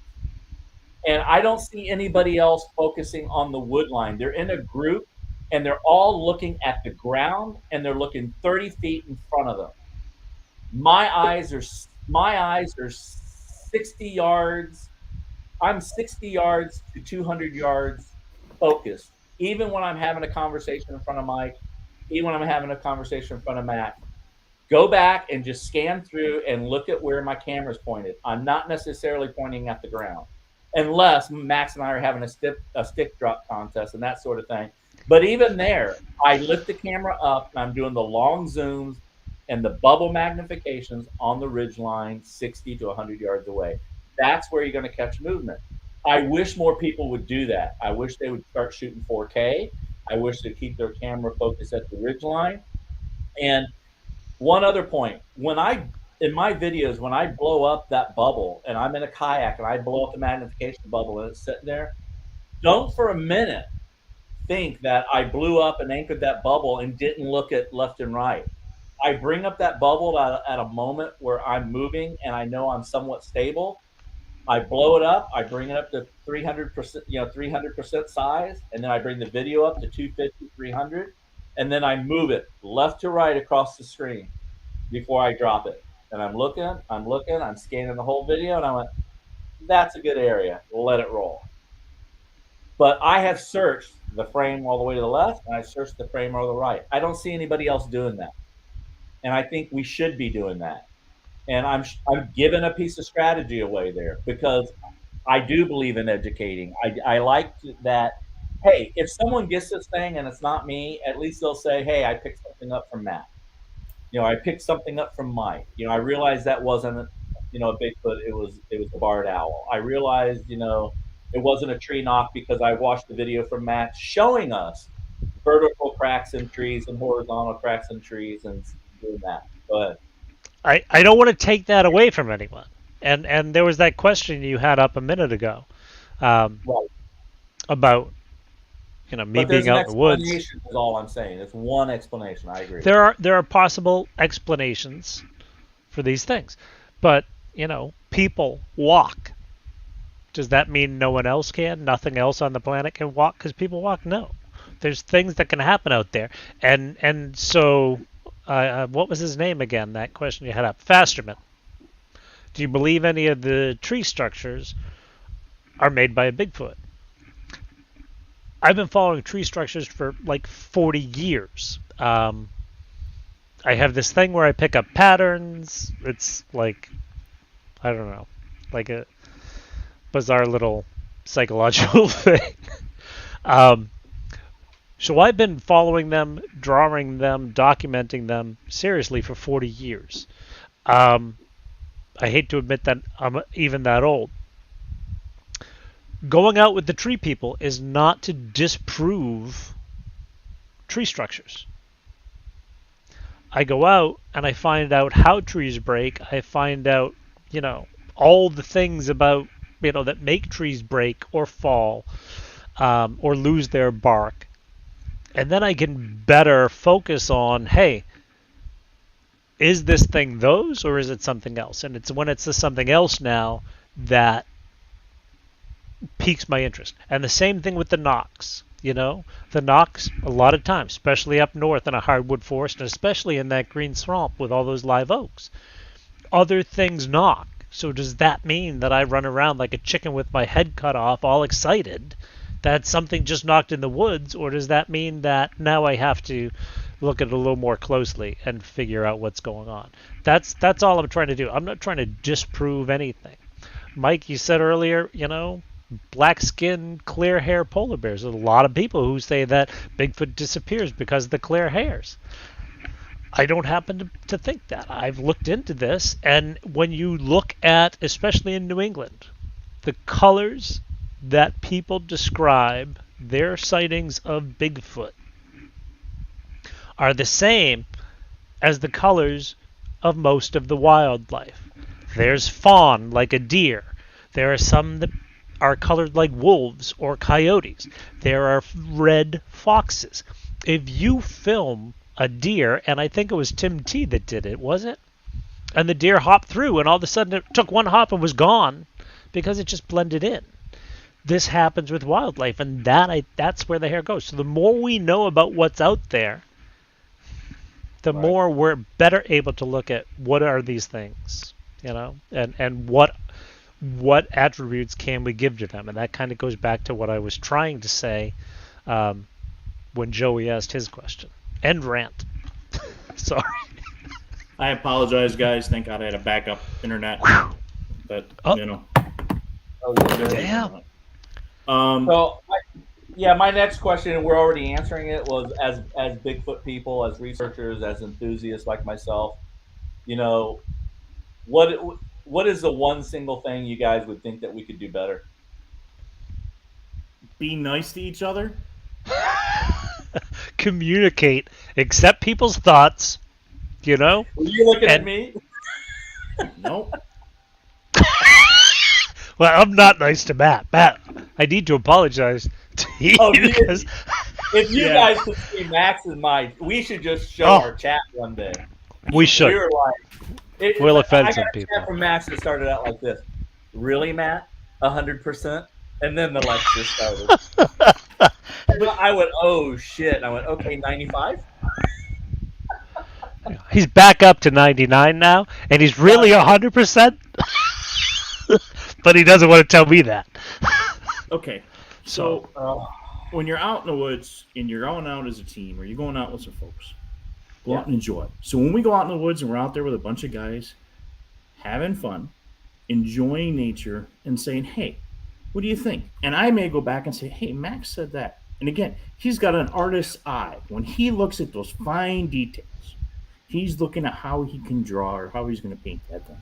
When Matt's going to look at something, he's looking at how he's going to frame that photo. When you did the 3D of that little whatever, the little fall with the moss and everything. How you frame something as an artist is something very important. We have to look at everybody has something to tell. So even those folks that say, yeah, it's a portal or something like that, they observed something that was going on. So they saw the weather conditions. Was it misty that day? Was there a reflection in thing? Max is right about the colors of the different animals. A tiger's orange, but nothing else sees it when it blends in. I mean, there is no expert. We have nobody.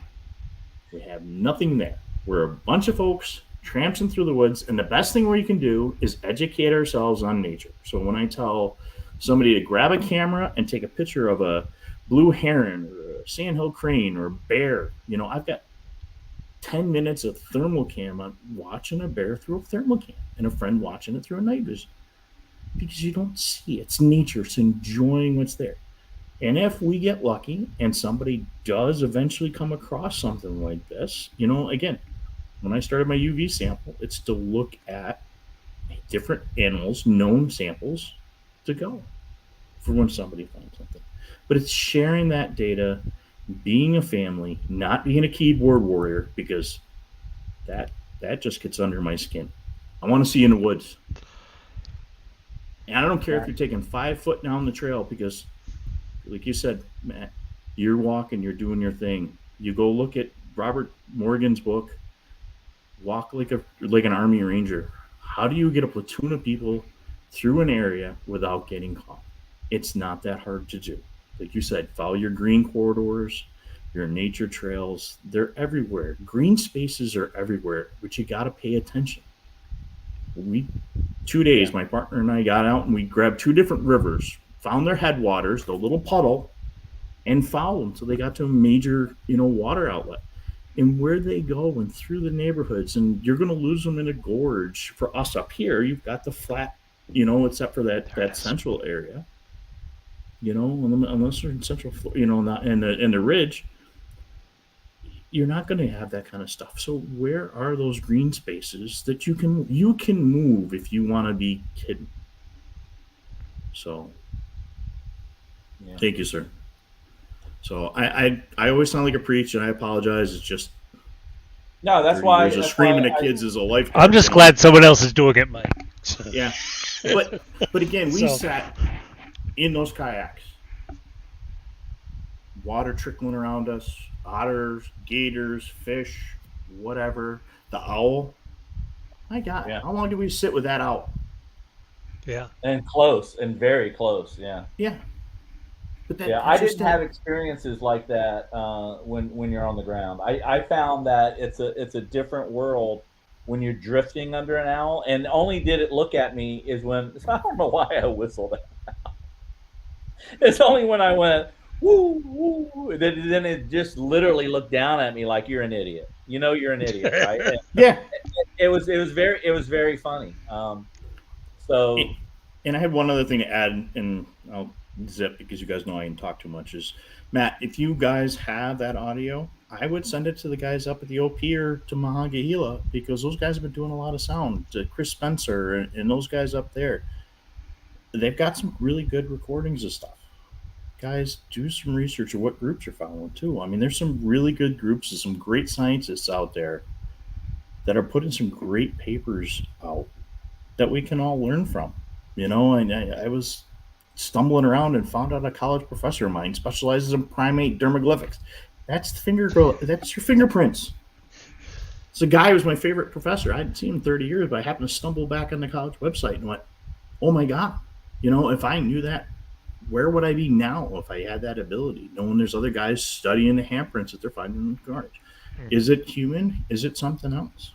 So the data is out there. Science is out there.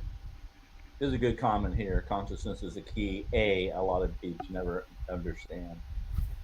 So Mike, about the paranormal side, there's a lot of buzz in Florida on these RF meters and Yeah. and using them. And what is your experience and success on the paranormal side? If this thing, I don't know. I've been asking engineers at work at where I work at the TV station. I said, hey, what would this do in the woods? What would this do in a swamp? And they go, well, you're around water, right? Well, what do you think it's going to do? And I get the engineering response real quick, like, well, could this be? And I come clean. Everybody knows that at the station now that I'm a Bigfoot guy, and so I use that knowledge whenever I can get it. And I'm not getting any feedback that would make me want to go out and buy one yet. But I know I've seen you with meters when you're with Christy, right? So can you? Yeah. So if we're doing, a paranormal investigation, yeah, well, we'll take them. But guess what? So that EMF meter I'm carrying, it's an electric stud finder. So what's the first thing I'm going to do? Is I'm going to go run it right next to the power lines and the thing and say, oh, guess what's behind me? Here's the fuse box in the wall. And I've done it. And she's still listening. She probably ran away and mumbling too much. But we were with, oh, man, we feel vibration over here. We feel like being touched. Give me that thing. Run it across the floor like a stud finder. I'm going right down underneath. Yeah, there's conduit running underneath the thing. You've got your major transformer it's going through. Oh, I'm feeling this. Where's your cell phone? Where's your walkie-talkie? Where's your radio? So all these guys are like, oh, you know what? When you're out with those true paranormal guys, they've turned their cell phones off. They've gotten rid of their stuff. GPS. You're not your GPS. All that stuff's giving off a frequency. If I grab the new radio I've got, it's got a freaking cell phone charger, it's got a flashlight, and it's got a radio. If we're carrying comm gear, we're putting a signal on. If you got your camera and your video camera, you're getting them near those things, you're setting a damn signal off. But there's still energy lines and stuff like that. As I mentioned to you when we were the first time, Matt, and down in the swamp, and said, where are the ley lines at? Yeah, when you said that back then, that was a year ago. I didn't even know what you were talking about. Right. But again, like they said, where's the underground water? Energy is going to travel through that. And in Florida, how many lightning storms do you have? You know what? There's the thing. Go out and get yourself a lightning detector because at least you're saving your butt out there from the storm coming in. Now, I'm not going to take away from the paranormal because there's been plenty of battles in Florida. There's been plenty of deaths. So, you take a medium along, and we were going to do that with taking Carly with us, and she couldn't go with us, to do some. Yeah, I apologize. I think I scared her. I was being no, but again, taking, I work with a medium. I take her with me. But again, what she can tune into, I mean, it's there.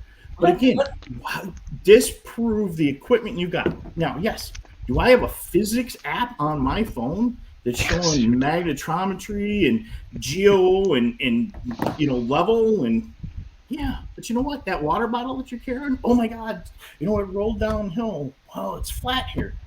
Take that water bottle, set it down. Does it roll away? What is the level? Yeah. Take a big step back and say, okay, it disappeared. But do you feel energy? Yeah, you're going to feel energy. Again, I work with those folks. I've seen that stuff happen. And if it is a big animal and it is breathing and has the lung capacity, because if you've heard the scream, you'll feel it in your chest.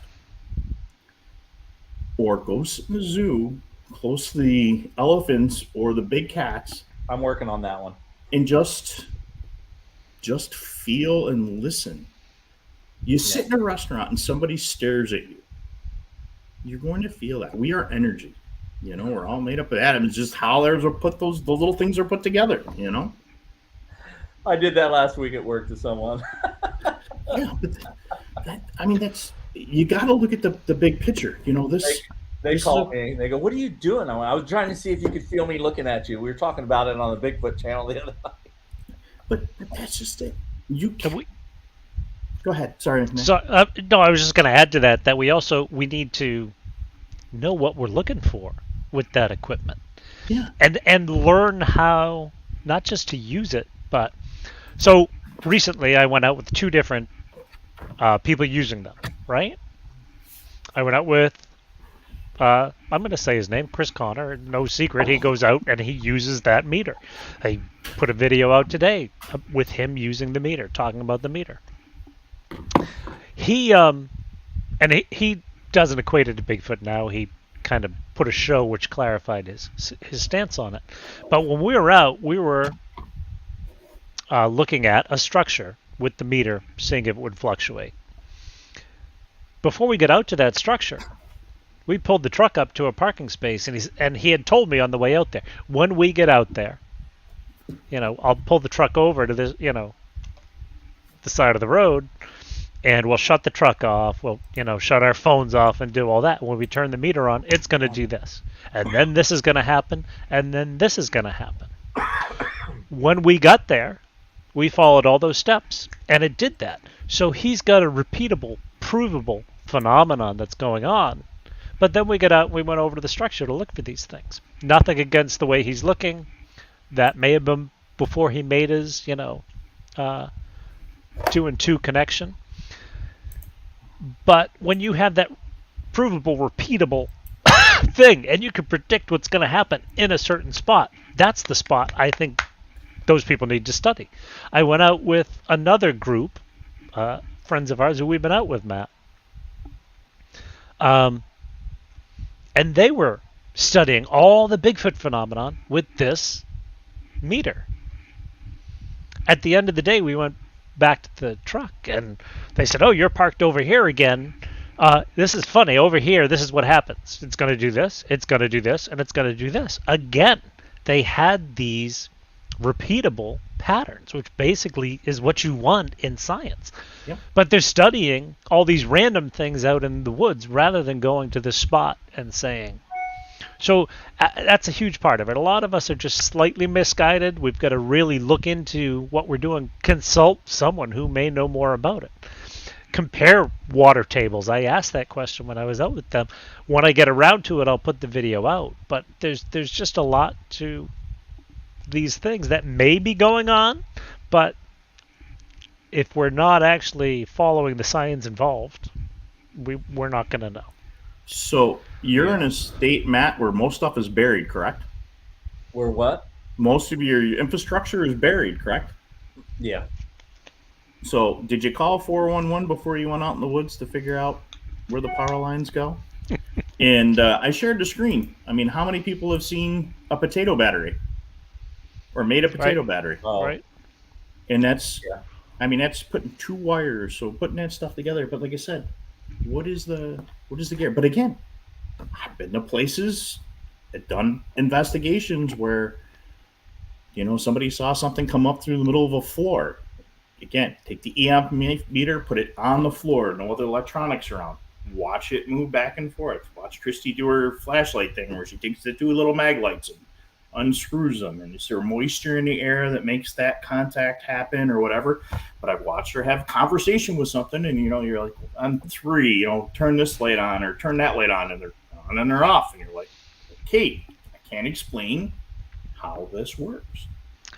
And then watch her describe the lady that passed. But again, carrying something like this, you've got frequency that's going through everything. So I'm going to throw the meter aside and listen to Christy. I'm sorry. That day we were out in the swamp, that was just amazing. Mike is talking to her on the phone, and she's telling him, "Oh, here's what I'm seeing. I'm seeing, this big tall tree. It's taller than anything else around, but it's surrounded by bushes." And like Mike and I are looking, and 50 feet away from us is the exact thing that she's describing via a phone conversation, and she's 1,600 miles away or more, 2,000 miles away. And I was just like, my jaw, it was wide open. No trackers, no nothing. I mean, just amazing. and you talk to a remote viewer, and like the guys down at Monroe Institute or the men that talk to goats back in the day, and those guys, they're trained for that. I've seen guys use dowsing rods for stuff. And how do people find water with dowsing rods? They do it, or missing keys.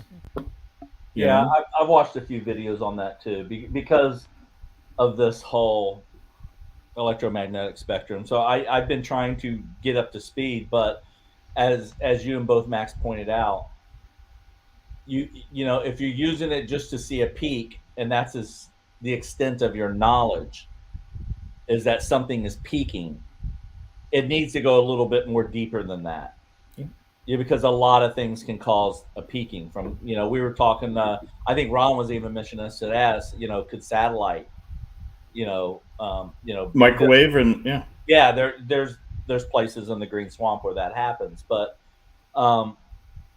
my movement will probably be moving out of the Green Swamp, farther down into the corridor, in the center of the corridor, the Hillsborough River State Park, moving down into Sargent Park, moving into Lettuce Lake State Park, or Lettuce Lake Park, which is the University of South Florida. I still believe when I go to Lettuce Lake Park, and that's where the two famous Bigfoot hoax videos were, where the guy did the two-headed alligator. So it was Alex that told me that was a hoax. I went, what? That was like the best Bigfoot video I've ever seen, was the Lettuce Lake. Not the torso in the water, not that one. That's crap. Not the two-headed alligator. That's crap. But the one they did with the full-length Bigfoot from the kayak, with the banging of the kayak, and the thing was out by the tree, and it looked like it was carrying a snake. And Florida Sasquatch did a breakdown on it. Bigfoot Tony did a breakdown on it. No one could debunk this thing. And Alex had information that it was debunked and who did it, mainly because of the guys who did the two-headed alligator, and the other one was the same guy who did that one. So if you got caught in two hoaxes, we can assume the third one was a hoax too. I don't know, but to me, that's one of the best videos I've ever seen. But what gave me the kayak idea, which I realize is not my idea, people have been Bigfooting in a kayak, from a long time, and I just wasn't new enough or been around long enough to know that. But when you go to Lettuce Lake Park, it's a kids park. It's where moms take babies in strollers, and there's a little golf cart path, around in a circle. I have found structures in that area. I have stood on the dock on the river and used my 1200 millimeter Lumix shooting across to the other side, and realize that, wow, no one's on the other side. And then you go to Google Earth and you look at the other side and you realize, oh, there's a corridor here, and everything's on the east side until you get up to Hillsborough River, and then you got lower Hillsborough River State Park on the left side. But other than that, there's really, it's either private land, something going on, but the left side on the other side is kind of open. That's where my focus will be, but it's in a 50 mile range. That's interesting to me. And the only place that I have ever felt weird, like I didn't want to go down that road. Like I was on a bike. I was by myself. It was before the tree fall and everything else that happened to me. It was video like number 9 or 10, somewhere in there. And it was Lower Hillsborough River State Park. And I was biking back there. You pass a primitive camp on the left. You're cruising through. You go through this oak forest that is spooky, but it's only a couple hundred yards. You pop out of that and you're into a grassy road. And then you pop into that, and it does a dog leg right. And I had geology in college, anthropology, archeology, geology. I noticed I was going downhill, and I went, I'm headed toward a river. And I knew that in the landscape, I was headed toward the river. I was going down the river, where in Florida, whenever you start seeing the land go down, or anywhere else, you're going to be, what's wrong, Max? Am I boring you? No, who jumped in. What? Just a Miller. Oh. Miller, a moth. Yeah, from Boston. It's a Miller. Miller. Okay. So anyway, Miller. I knew I was headed to a river. The road started narrowing. It narrowed, and I stopped, and I could see 200 yards. I had the camera that Mike is using now. I started doing these long zooms into this bush at the end of the trail. I don't know if the trail went left or right from there, but I stopped dead on my bike and I said, no, I'm not going down there. I'm 2-3 miles back. I didn't know, I hadn't looked at Google Earth, so I really didn't know where I was. I wasn't even aware of the corridor then. But the only place I ever stopped and thought something was off was Lower Hillsborough River State Park. And there's not a lot of people that I've heard of out there. I want to go there, and I want to go back to where I balked and wouldn't go any further. I want to know why. But I know I was headed toward the river.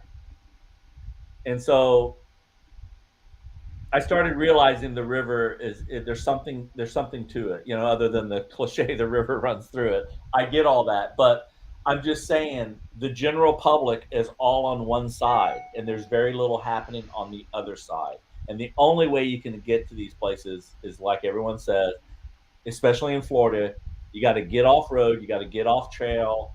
I'm not worried about the group stuff too much. If they would adjust their camera skills where at least 2 people out of 8 are always looking 80, 100 yards away, because I really think that's where it's going to happen. I don't think anything's going to happen 10, 20, 30, 40, 50 feet. That, to me, that's just like asinine. And it can happen where Max and I got into places where you can't see 20 feet. I get it. But I think something's going to move out. I think those are maybe the thumps you hear or whatever, but I think something's going to push back. I don't think things are going to let you walk by them. That's just me. But I'll be surprised one day when something reaches out and grabs me, right? No. You talk to like combat vets that have been around forever. We don't have the best sense of smell. But you know what? If somebody eats onions or they smoke a cigarette and you're not a smoker, you pick up on those scents from a distance. Or if you're a reform smoker, you really pick up on those scents.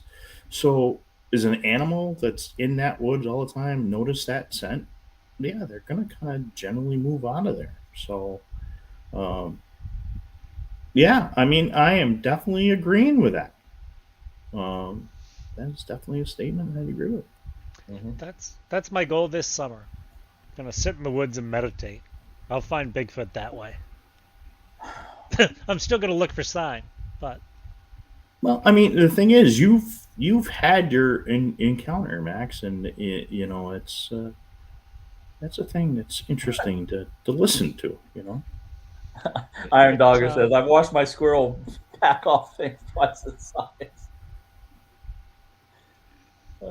Yeah, I mean, it's finding nature. I have one camera that I just leave on a set of woods security camera and just let it roll and go back and look at that footage. Raptor said, I'm sorry, we have no proof that Bigfoot does anything but walk. No, Raptor, I'm really sorry, but people walk, so Bigfoot can't do it, according to Matt's stick theory. No way Bigfoot can walk because people do that. Go look at the Jersey bear. There was that bear that had like the broken legs or something like that. It walked. How many dogs? There's a bunch of dogs that are amputated front legs that are walking on their hind legs. Adaptation in nature will happen. So, but you know what? If somebody gets the video of that bear moving, that's a good thing. I mean, at least it's bad that the bear's walking on 2 feet. It's probably something that happened, but having that information, it's really, again, it's more documented evidence. We look at the stuff that the guys on the Bluff Creek project got with the Humboldt marten. I mean, that's Bigfooters out there doing what they want to do, but they're helping nature. And if we can all carry in and carry out and help nature, and that's a big thing. I mean, I saw a thing today where they said the increase in the forest fires are due to birds landing on power lines or something like that. It's kind of an interesting thing I need to do some more research on. I'm doing a bad job watching the chat. Chrissy wanted to know what just happened, Max, but I'm not sure what that was in relation to. There was a moth fly. That was the Miller comment, Matt, because she could see me going. And last time she was in the chat and I was on here, I was sitting in the that state forest. Which one? And she called it. She called it dead. She's like, oh, there's a triangle and a heart or something, whatever it was. And the shape of the park was a triangle, and there was this area that was closed off. Yeah. It was an observatory, and it was heart-shaped. And yeah, UFO like, observatory. Bam. Yeah. Oh, yes, it was. Something yeah, like that. and Max, I liked in your video today, if y'all haven't checked out Max's long-winded video, excellent. Dude, yeah, you got to have some time on your hands. But No, it tells you what I do. It's a good video because it's a stream of consciousness, but we know it's in your head. See, I do the opposite. I kind of shoot and I'm just showing because I don't feel like I'm educated enough on the topic really at this point to start rattling off things that you were rattling off. So look, I was impressed with it, but I liked how you did that. You know, I forgot where I was going. We were just talking about no, what was the topic? You were saying something. I can't highlight these things. I forgot the point where you were doing it. No, but I'm watching the sidebar. Yeah. There's some questions on gifting. Yeah, that's the one that I'm following. So listen, right?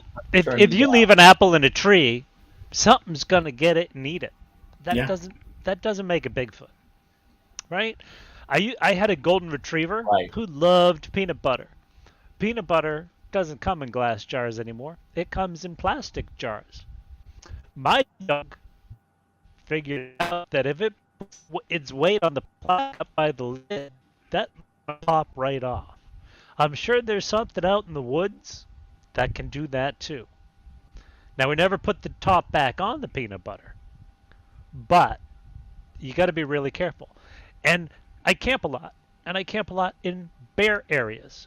And so I put my food in these little containers, and I tie a rope to it, and I throw it up over a tree branch, and I tie my food 10 feet up and 6 feet out.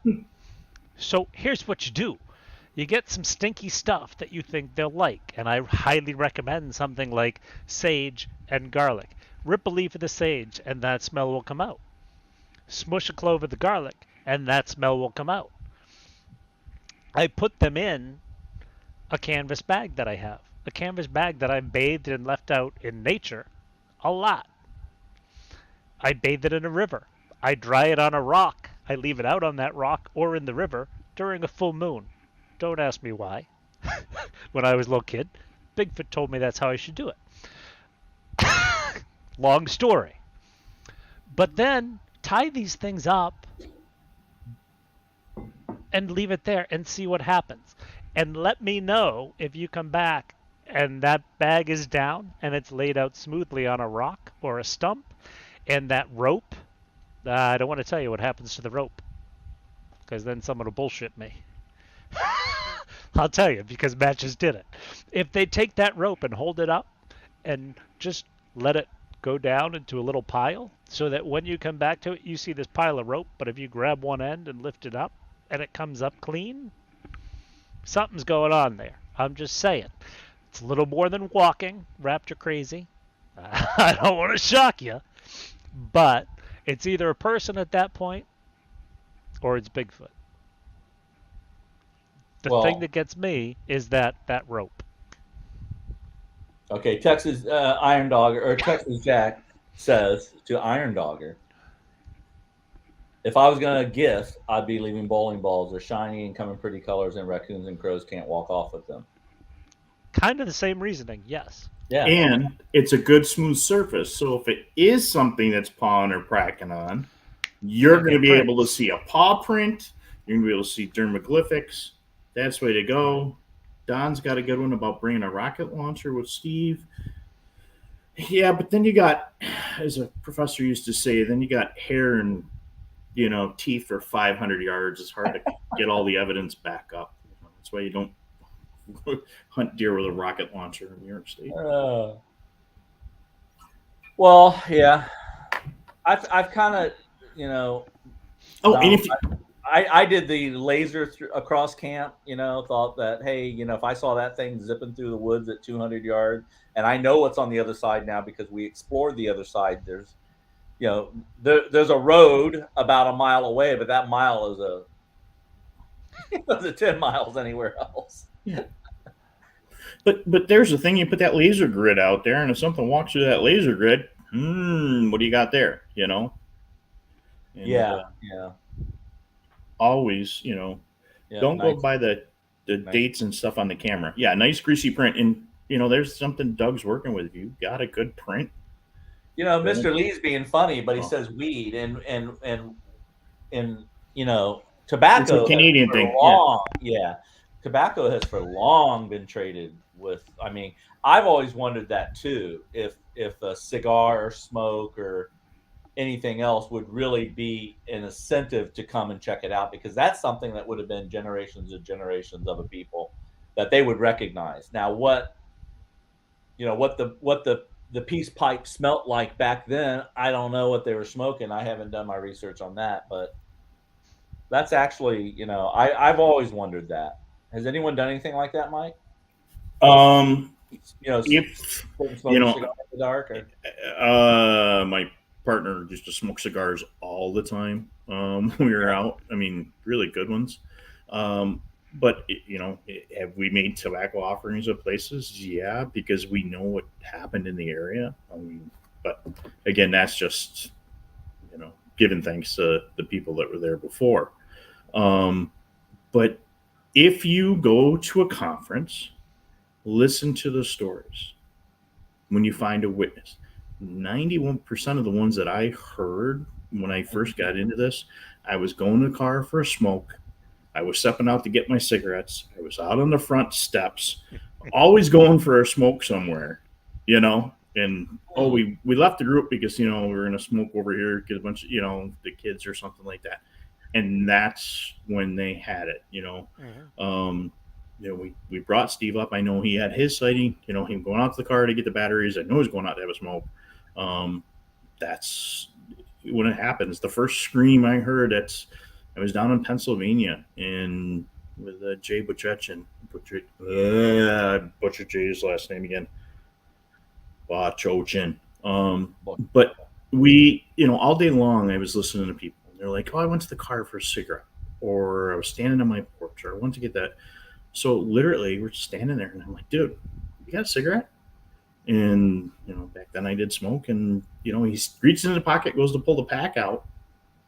And that's out of nowhere. The scream comes, and I'm like, "Are you kidding me?" And then we're calling to everybody else in the group, going, "Hey, did anybody, throw a howl, throw a scream out?" And you could feel it. And then, 5 minutes later, we got everybody circled up and lighting up, and then we got a print across. But that scream that night, you could feel it. But it was just like, okay, where it is. But again, listen to those folks. It always seems like they're out there, And is it the odor of those cheap cigarettes, somebody coming in off-brand or something, or is it, the smell of the menthol, but who knows? Or is it just the fire? I'm standing in a fire. We know it comes to the fire circle, but then you don't have the trees breaking or leaves going because the fire is going in the background. So you guys need to do all this and put cameras on what you're doing. So that was Raptor Crazy's got one in there. So you guys need to do all this and put cameras on what you're doing so you can see who it is or what it is. Yeah. So there's a lot of times, this is one of those mobile hotspots. I will take this and stage it somewhere between where I'm at, and I'll run small, cheap pan tilt zoom tracking security cameras. Some got battery mounts, that I have, and some are just set, and I'll put them on a battery pack, just like you would use for your cell phone. And as long as the Wi-Fi connection, you're going back to your phone. And I'll turn around and run that to see what we can pick up, coming up behind. And the one PTZ's actually got sound, so you can actually listen to what's going on. And we've done that, because what's coming up the trail behind you, or we were one place, nobody parks up here, nobody comes up here. We left the security camera on the Jeep, and don't know how many cars we watched pull up when we drove away. You know, Right. they're, you know, yeah, is this a good place? Is not it? No, but having that extra data, and the nice thing with those is that if I wanted to send you guys the streams like we're doing now, okay, I'll send you a stream. You can tap right into that camera as long as you got a power source and you got a, you know, now, I mean, you can buy this, the, what do you call it? The trail cameras, but for half the price, running with a solar, running battery, run security cameras, you know, you can get a lot more data. So yeah, I guess so. I haven't heard back from them, but I did send them a congratulations. So Wow, congratulations to Steve Coles. Yeah. Huh. Very good. Nothing to domesticate you quicker. Oh, wow. Yep. So wait. and then there was another one in there about the using the extra state walls and the Velcro. You know, that's just it. In blue for some reason, you know, Yeah, there's a I lot of did the doing I did blue the thing, you know. yeah, I did the blue ball experiment. That's going to be another chapter. Max, I hate that experiment personally.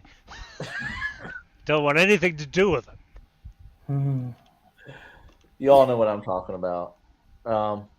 Anyway, I found a good spot, put it outside of camp, left it. Didn't really do a lot what Jeff was doing with his, and didn't do a weekly, daily sort of thing where he would play with it and then leave it and then come back, kayak back to it the next day.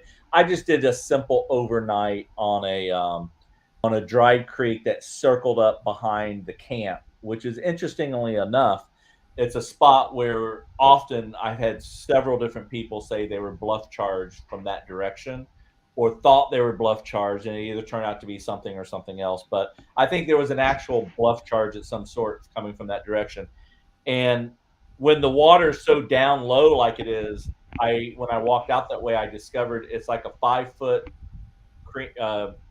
it looks like a drainage ditch. It's where the water pretty much flows out from higher ground, basic geology. But we followed it up probably a couple 100 yards, and then it goes on to a private farm. So I left this ball as far as I could push up in those bushes, raked a good 10-foot area, left the ball, and then went and retrieved it the next day, and nothing was there. I'll probably throw that up just because when Jeff mentioned it, and how he kayaked out and did it, I thought it was interesting enough to try. I will try it again. It's just an experiment that caught my eye that I thought, wow, that's kind of interesting. So, and we do go to the other side now. We know there's not a lot of people going to the other side. We weren't finding. It's one of the few places in the Green Swamp that we weren't finding other hikers' footprints, because I really do believe there's so many Bigfoot groups in the Big Swamp now.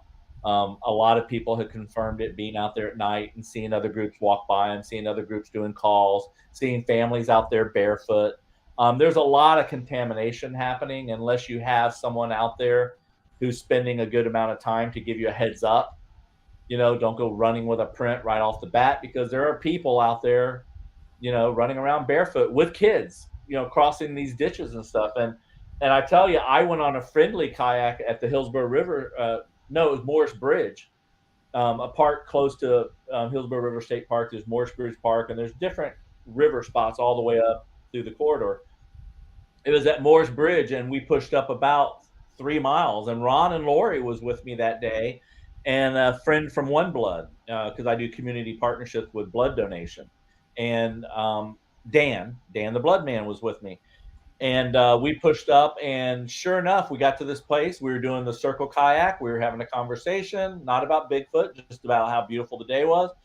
And lo and behold, husband, wife, and 2 kids come walking up the bank, and they were barefoot.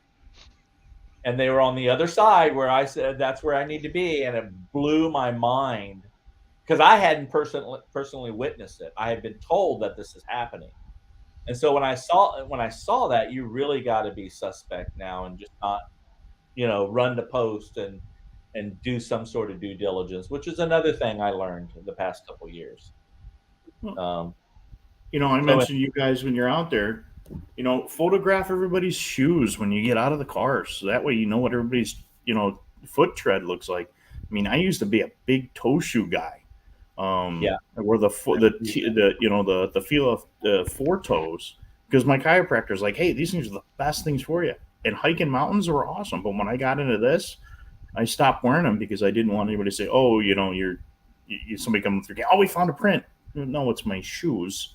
But I mean, amongst trail runners, those are big time. You know, or the Vibrams that are, you know, that are there. Or now there's a pair especially of if you're kayaking and you're getting Yeah. out and you're doing stops and you're having a lunch and you're going to be wearing skin tight shoes like that won't hold water and fill up when you get out.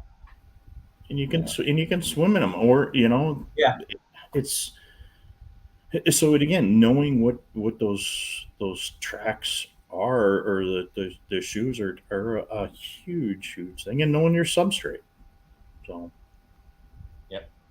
Okay, guys, we're at 2 hours 15 minutes. If anybody has a question I missed, I apologize. I'll give you a chance to put something in chat if you won't mind just duplicating it or just typing something real quick. Now we can cut and paste real quick. Yeah, do a quick cut and paste. Now, Matt, if you're gonna do that blue item plant, I would suggest putting 2 other colors out there, just to see. And again, that goes along. And then somebody said something about smoke above. Again, that's why I carry a light with multiple different colors, so it's not go to strobe, but with green and red and stuff like that, and UV. Because a lot of folks, you know, oh, I got an orb while I was out there. Well, run those different colors out in front of you to see if there's a lot of, you know, stuff in the air, pollens and dirts and stuff like that. Because iPhones are very great cameras, and they will pick up a lot of stuff that looks orby.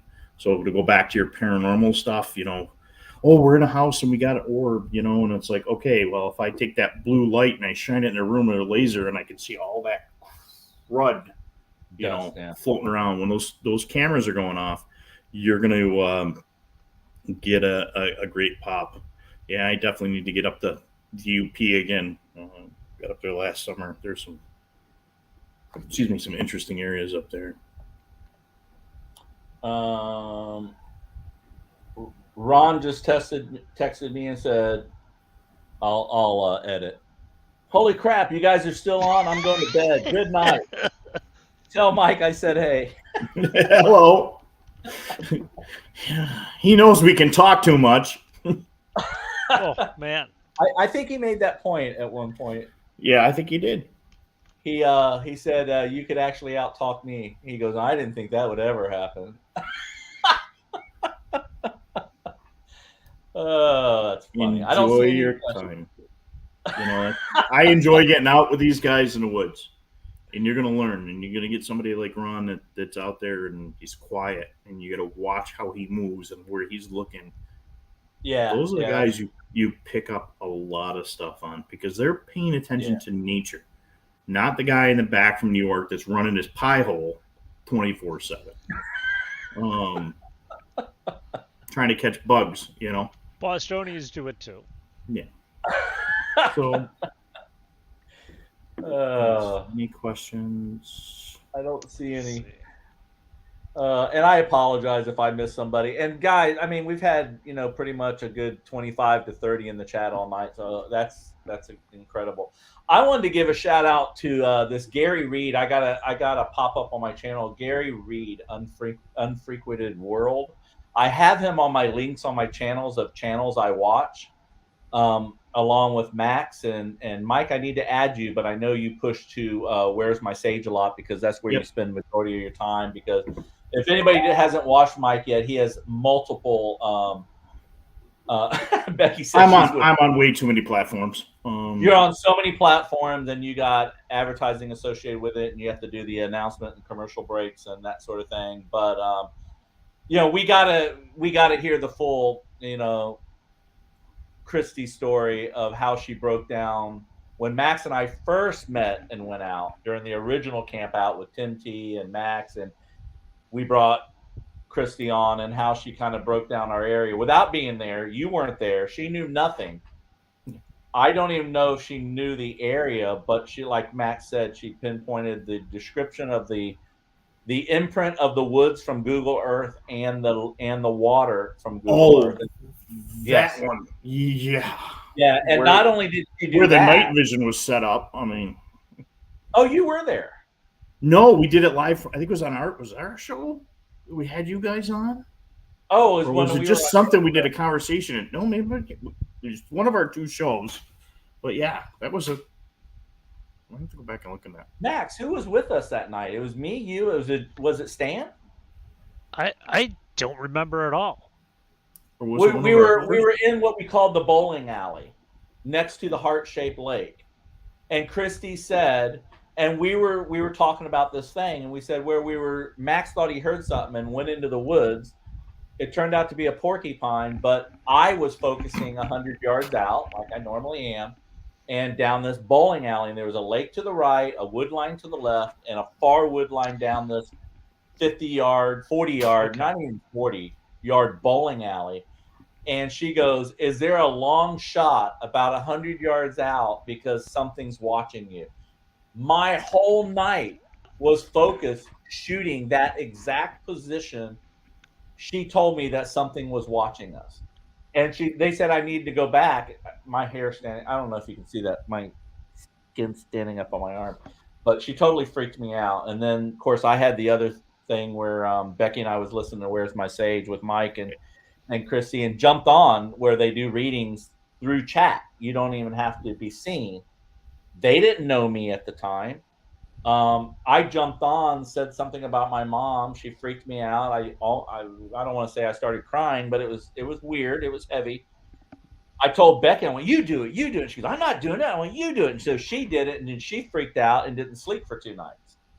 So, and no, not that she said anything. It just freaked us out because it was a little too close. You know how a lot of people say, "Oh, well, that was a broad stroke, a broad comment. If you had 50 people in a room, 30 people could connect to that." No, that wasn't what it was. It was like 50 people in a room and 2 people maybe could connect to it. So yeah, we don't talk to Christy anymore. No. Becky said it was the end of our show, so it must have been that night that we just. I think it was. Yeah. So, and good evening, ma'am. And Max, Becky's wanting to know if you want to buy our Airstream since you've already lived in it. Yeah, I can't afford an Airstream. We're trying to downsize. I can't afford anything. My camera and my phone are the same device, like for all these movies and whatnot. No.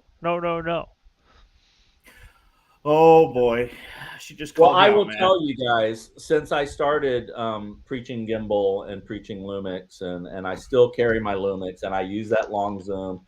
I have the bigger Lumix that has a 500 millimeter lens. I sold the smaller one with a 1200 millimeter lens to Ron so he could have something because he does a lot of sits. And then Mike bought the FZ82. I since upgraded my phone to the iPhone Pro 13 Pro. And guys, you don't need a gimbal with that phone. You don't need a gimbal with the iPhone Pro 13. You just walk with it. And matter of fact, very little of the video from the Corridor series is shot with the Lumix. It's all iPhone and GoPro 8.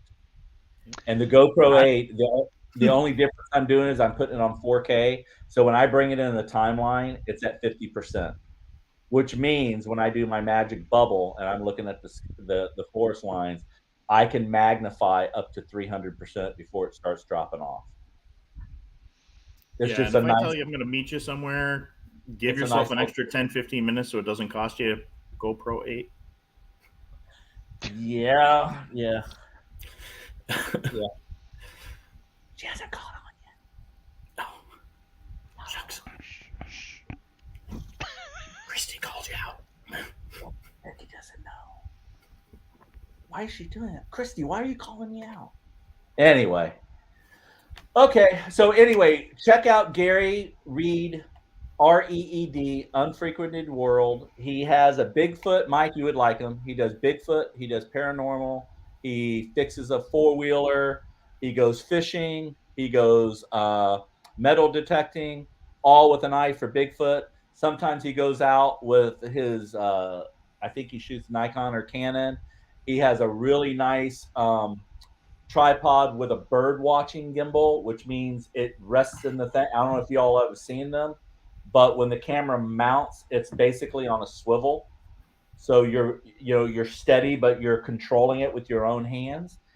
A really interesting setup. But the key to Gary today is, and I posted it on my community page, is he's realizing that YouTube is killing his numbers, having all the what we call the video when we break them up into categories, that people aren't following him. So he taken all of his Bigfoot stuff from years and moving it over to Bigfoot Gary or Bigfooter Gary, and moving all that content over to a separate Bigfoot channel. And I watched a couple today that I missed. The guy is phenomenal. I mean, he could fit in our group, like walk in the same day, and we would all just embrace everything he says.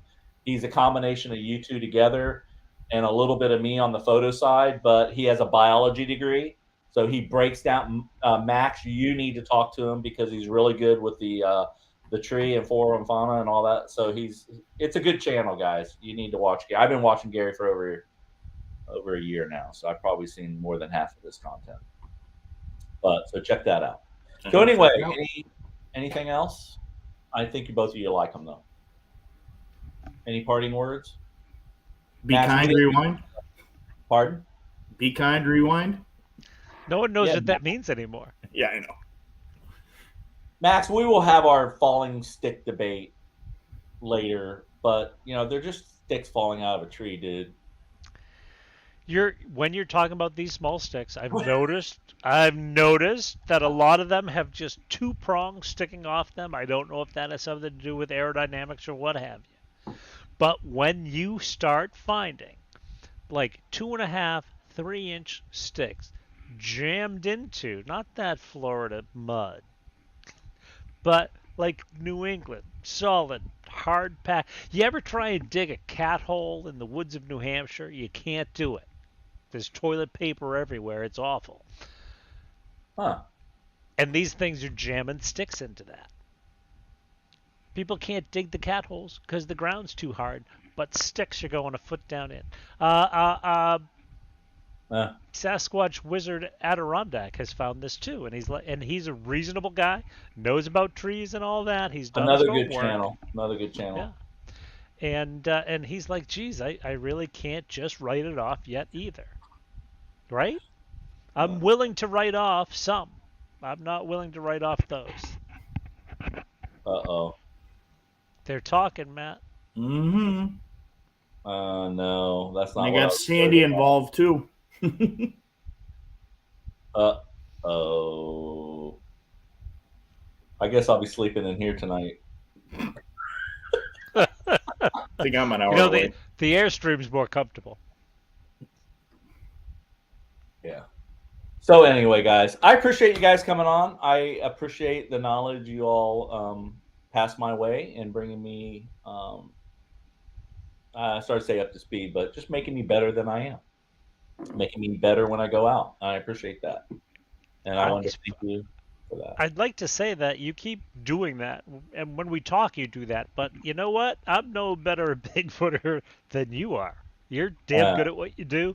I've learned a lot from going out with you, found some great places going out with you. I know nothing about these things. I've been doing this for 40 years. I could never do it as a job because someone would have fired me by now.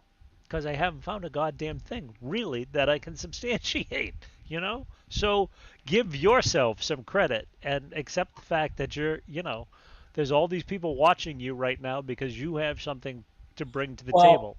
I do enjoy getting out, and I like that Mike is putting me in the proper frame of mind by saying, get out, enjoy nature. I'm taking more equipment with me than I would if I was just simply hiking. You know, I'm using apps. I'm recording. I'm using bird apps. I'm using ultraviolet light. I'm looking for the rocks. I'm looking for all these things that we all talk about, and it helps. I mean, I can still enjoy a walk, but I just kind of check the boxes a little quicker. And the more you do it, the quicker you get checking the boxes. And I think I even brought that up, Max, when you and I found the footprint before we found the sticks, is that I said, normally I wouldn't spend any time on this only because they were quick prints, they weren't full prints, 100% like I would throw some casting material on this. And so to me, it's ground pareidola and I would move on. But because you were down visiting, we spent more time on it to talk through it because I wanted to hear what you had to say about it, and it was all good. And it's like that all the time when I go out with you guys. We don't always agree, but we have good conversation, and that's what I enjoy. So thank you.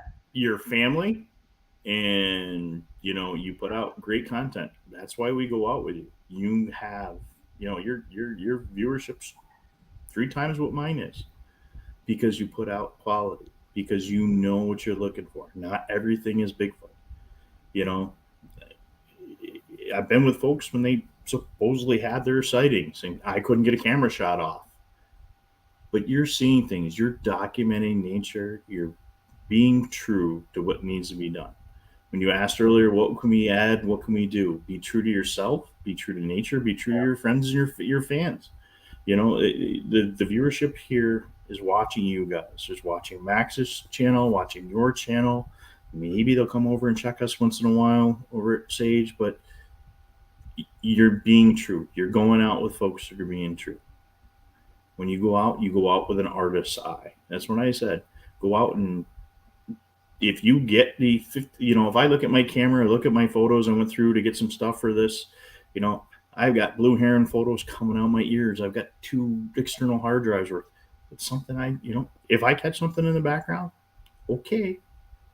Have I gone out and hunt wild boar with a knife? Yeah.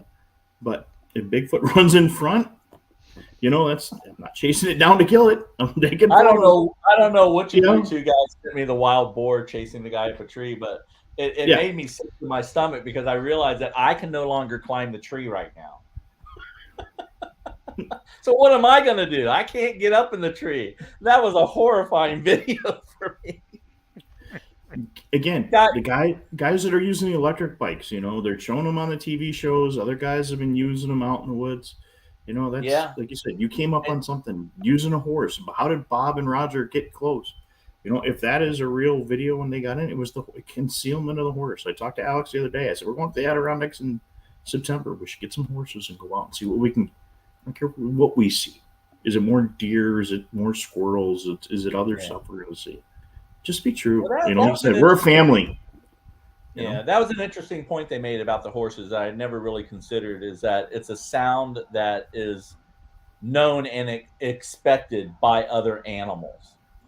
And that was probably the surprise factor. Not that it was quiet, but the gait and everything was a natural sound for a possible Bigfoot or whatever to hear. And that it wasn't going to be startled by a horse as opposed to humans walking and talking. And I get crap like that. I get emails from people all the time. You all talk too much. You're not really hunting for Bigfoot. You're not doing this. But I think if they paid attention to what I'm doing with the camera work, I'm making up for the conversation while we're out with friends. And I will get back to some solo stuff. But right now, we just left spring. You guys were down. Now it's just down to Ron and I, or Ron's already out. I think he's out tonight, and I'll probably head out to the corridor one day soon when my knee gets better. But there'll be content coming out, and I'll be able to spend some time with myself, and I'll do some random thoughts like Max and see what happens. I'm curious to see what would happen. I don't know, but I'm ready to feel do like it. Who was it? Stuart Smalley? I feel like you just put me in that category. No, the guy from Saturday Night Live who would look in the mirror and say, tell himself, give him little pep talks, Yeah, but your video today made me want to. I miss the solo, and I haven't even thought about going back solo after all that what I've seen. But it's only a couple times I've been spooked, so there's no reason for me to be like that. It was the day the tree fell and the day at Upper Lower Hillsborough River when I didn't go down that trail for some reason. But I'm going to go back to it. I need to go back to it, and I'll be ready to.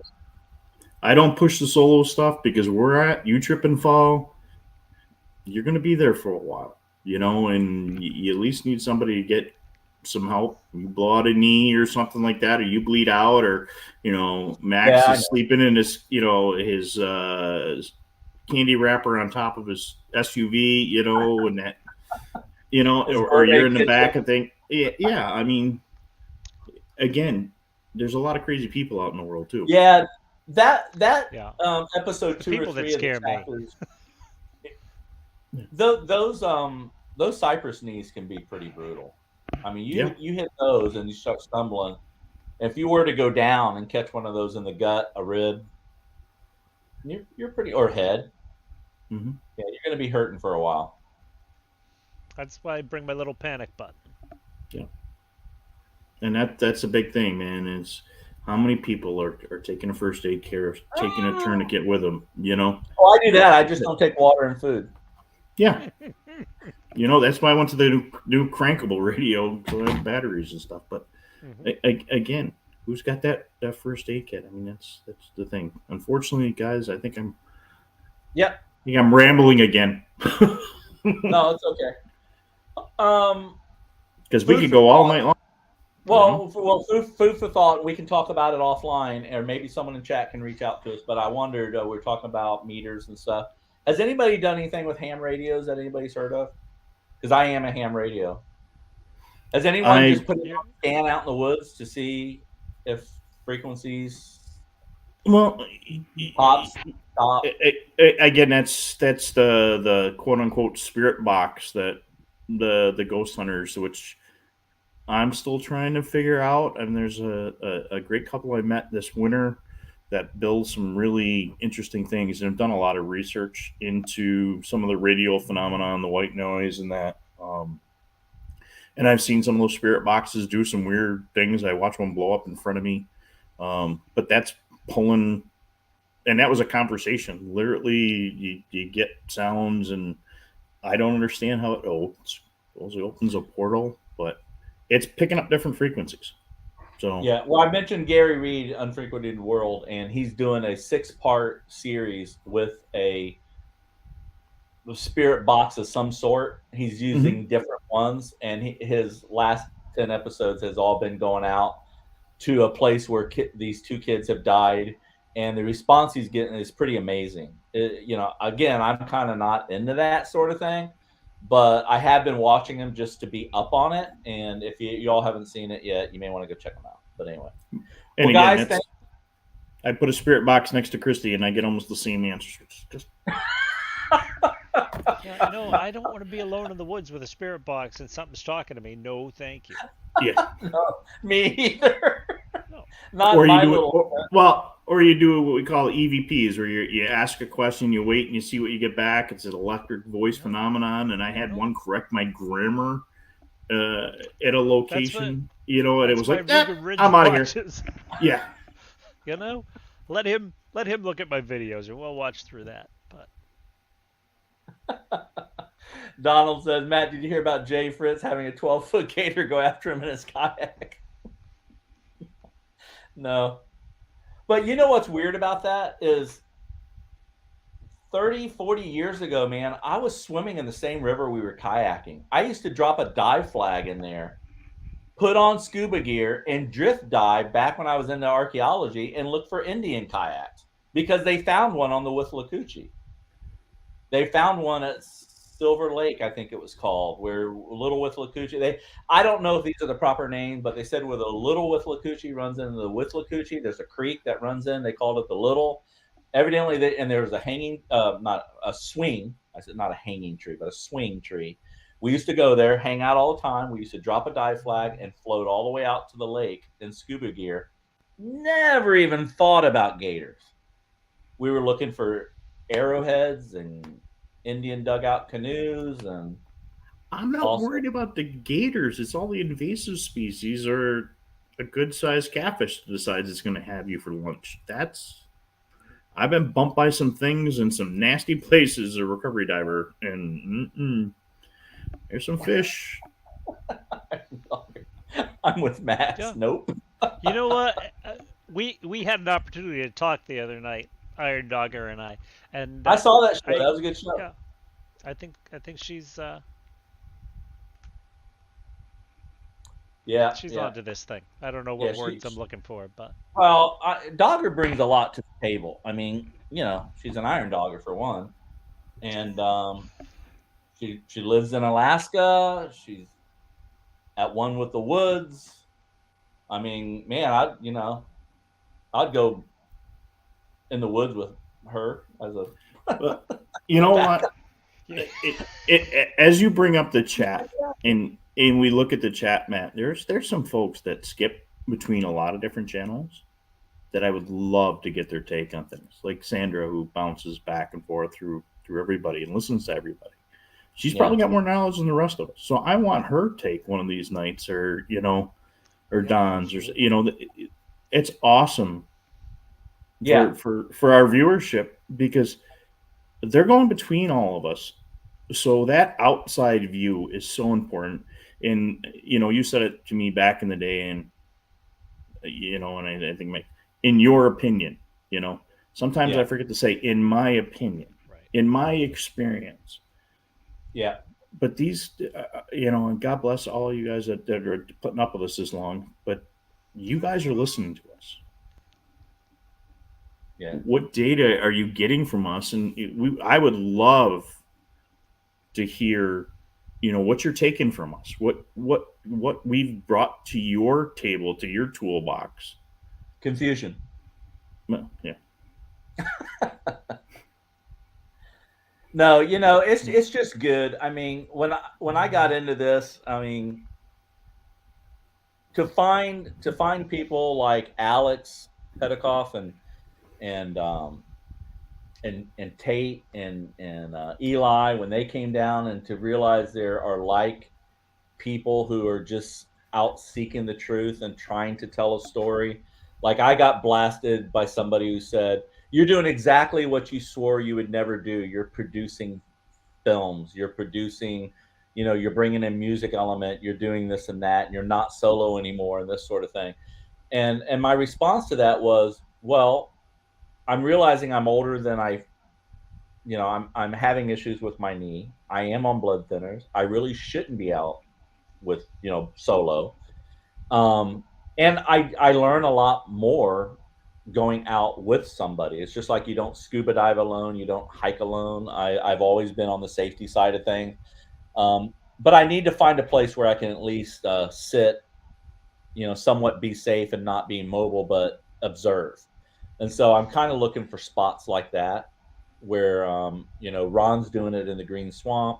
I just need to find where I'm talking about around Lettuce Lake Park, around Hillsborough River State Park. I think these are places, this corridor is really overlooked. And you don't see Bigfooters at Hillsborough River State Park. They're all in the Green Swamp. They're all in Ocala. And I think that's a mistake. Well, until, that's the story I want to on tell. Your show opens his mouth. The what? Sorry. Until some jackass on your show opens his mouth and start talking about this great place no one goes to. Do you want to link a map below, Matt? Well, yeah. No. I said it's 40 miles of a corridor. I mean, it's all of it. It's from Green Swamp going into Hillsborough River all the way down to Lettuce Lake. It's a corridor. I show it on the map. I'm not trying to hide it. No, but the group I'm with up here in the Northeast, we have a committee that'll set something up, and the rest of everybody doesn't know until the day of where we're going to go. You're going to be in a meet at this spot, and you could be another hour and a half drive because we don't want that area contaminated. Right. Right. I was in Whitehall, and this guy's like, "You got to go to this forest. This forest is awesome. I'm in there all the time. I'm doing whoops. I'm doing screams, and I'm like, we drove through there a week before, and I'm like, well, we're taking that one off the freaking list because they know where it is. Or you know, God Yeah. bless, you know, those guys, Alex and Seth and those guys, when we did with the journey, they're filming all the signs for buck, and no sense going back up there for a long time, because you know it's you know, on Amazon, it's on YouTube, it's on Tubi, it's on everything, and it's a great spot. And I know a couple other people that have had experiences prior to that, but now, is that whoop somebody? Is that tree knock somebody? Is that stick break? Is that, you know, it's a tortured area. So Max and I have talked about that a lot with Ron, is that we have witnessed this. So we know this is going on. And that's when I said at the Florida Bigfoot conference, when someone does a knock and a yell, especially in the Green Swamp, they really need to log it. There needs to be a community log that on the night before, prior to the Bigfoot conference, you know, Tate let out 5 screams and 3 knocks that would scare the pants off anybody. And I even made a joke when I filmed it that, you know, how many people are running to their cars right now, because that thing carried. I mean, it carried. It just echoed. It just went. Or you take a call blaster out and you use a baby scream or something like that. I mean, quiet. Just observe. Yeah. I had a midweek stay last, like, end of September, October. I started Waterville Valley, New Hampshire. Sorry, we keep going. We'll stop after the story, I promise. Yeah, I'm sorry. Waterville Valley, New Hampshire. Anyway, I'm the only person in the park. There's me and the camp host, and a couple other campers that have been left there, but no one's in. And I start to hear, you know, knocks and a couple of whoops. And I overlooked this meadow. My campsite was in the woods, but it looked over a meadow and a little river, and then there was woods on the other side. I'm like, oh my gosh, this is a great spot. They're here. And then I saw the flashlights, you know, and it was a group of people out Bigfooting. There's a lot of people that do that now. It's hard to avoid it. I had another experience at another campsite that I go to all the time, and there was a family Bigfooting. You know, and with like an 8-year-old kid, they were all excited, whooping and knocking, you know. So they're out there, and it's gonna get harder and harder the more of us get out there to avoid other Bigfooters. I don't know the answer to this, y'all. I don't. I mean, I think his energy stuff from pulling energy from the ground, you know. Yeah. There's a point right there about Tesla coils and putting that stuff on the ground and pulling that energy from with no electricity stuff. Ultimately, I think what he was doing was taking energy waves, stretching them out into radio waves, and then finding a way to smush them back into into energy waves. Sorry, just thinking out loud again. That's my thought on that. Hey, Leon's away. I think that's ultimately what killed him. But I think he used to channel, and if you ever hear Elon Musk talk about science and stuff, he does the same kind of thing. He has this kind of channeling, but it's almost like an Edgar Cayce kind of channeling where he gets this monotone voice. I think that might be an Iron Dogger. But maybe we should have this conversation on a paranormal channel and not a Bigfoot channel. Sorry, it's getting late, Matt. We should shut up. Yeah, because it's actually, if you go dig in, Edison's involved in it because he tried to outdo Tesla to build one. So, that's a whole other Edison spin. stole all his stuff. You know that. Edison was a thief, not just from Tesla, but from other people. Oh, so great. YouTube's going to come after me tomorrow. You just called Edison. Are we talking Thomas? Yeah. Yeah. Great. Well, there you go, Mike. You all can talk Thomas Edison with Max and Iron Dogger. Okay. Yeah, there you go. Guys, I appreciate it. I'm going to drop you guys backstage. If you want to hang, you can. If you're not, I would bolt now because they'd probably go longer. So anyway, well, you guys go. Thank you, guys. You're truly, special. You know that. Special. You're special. You're special. You're the man, brother. Okay. Okay, guys. Anyway, I appreciate everyone. 21 hanging strong. You guys are troopers. 2 hours and 45 minutes. I'll cut it off. Thanks, Texas Jack, JD, all you guys, Iron Dogger, Sandra, Piper, Media Palace. Appreciate all you guys hanging on. If you have any questions, just reach out to us. I think I text or email most of you guys anyway. Someone asked me a question about cameras. I didn't get back to them. If you're in the chat, I wasn't sure the answer, to tell you the truth. I can't remember what the question was, but anyway, everybody, I appreciate it. Thank you so much. And I'm going to let this one go if I can clean my windows here, because you're covering the button to end broadcast. Thank you very much. And more to come as the chapters continue. We'll probably do a show every 3 or 4 chapters to kind of wrap up the previous 4. So thanks, everybody. Good night.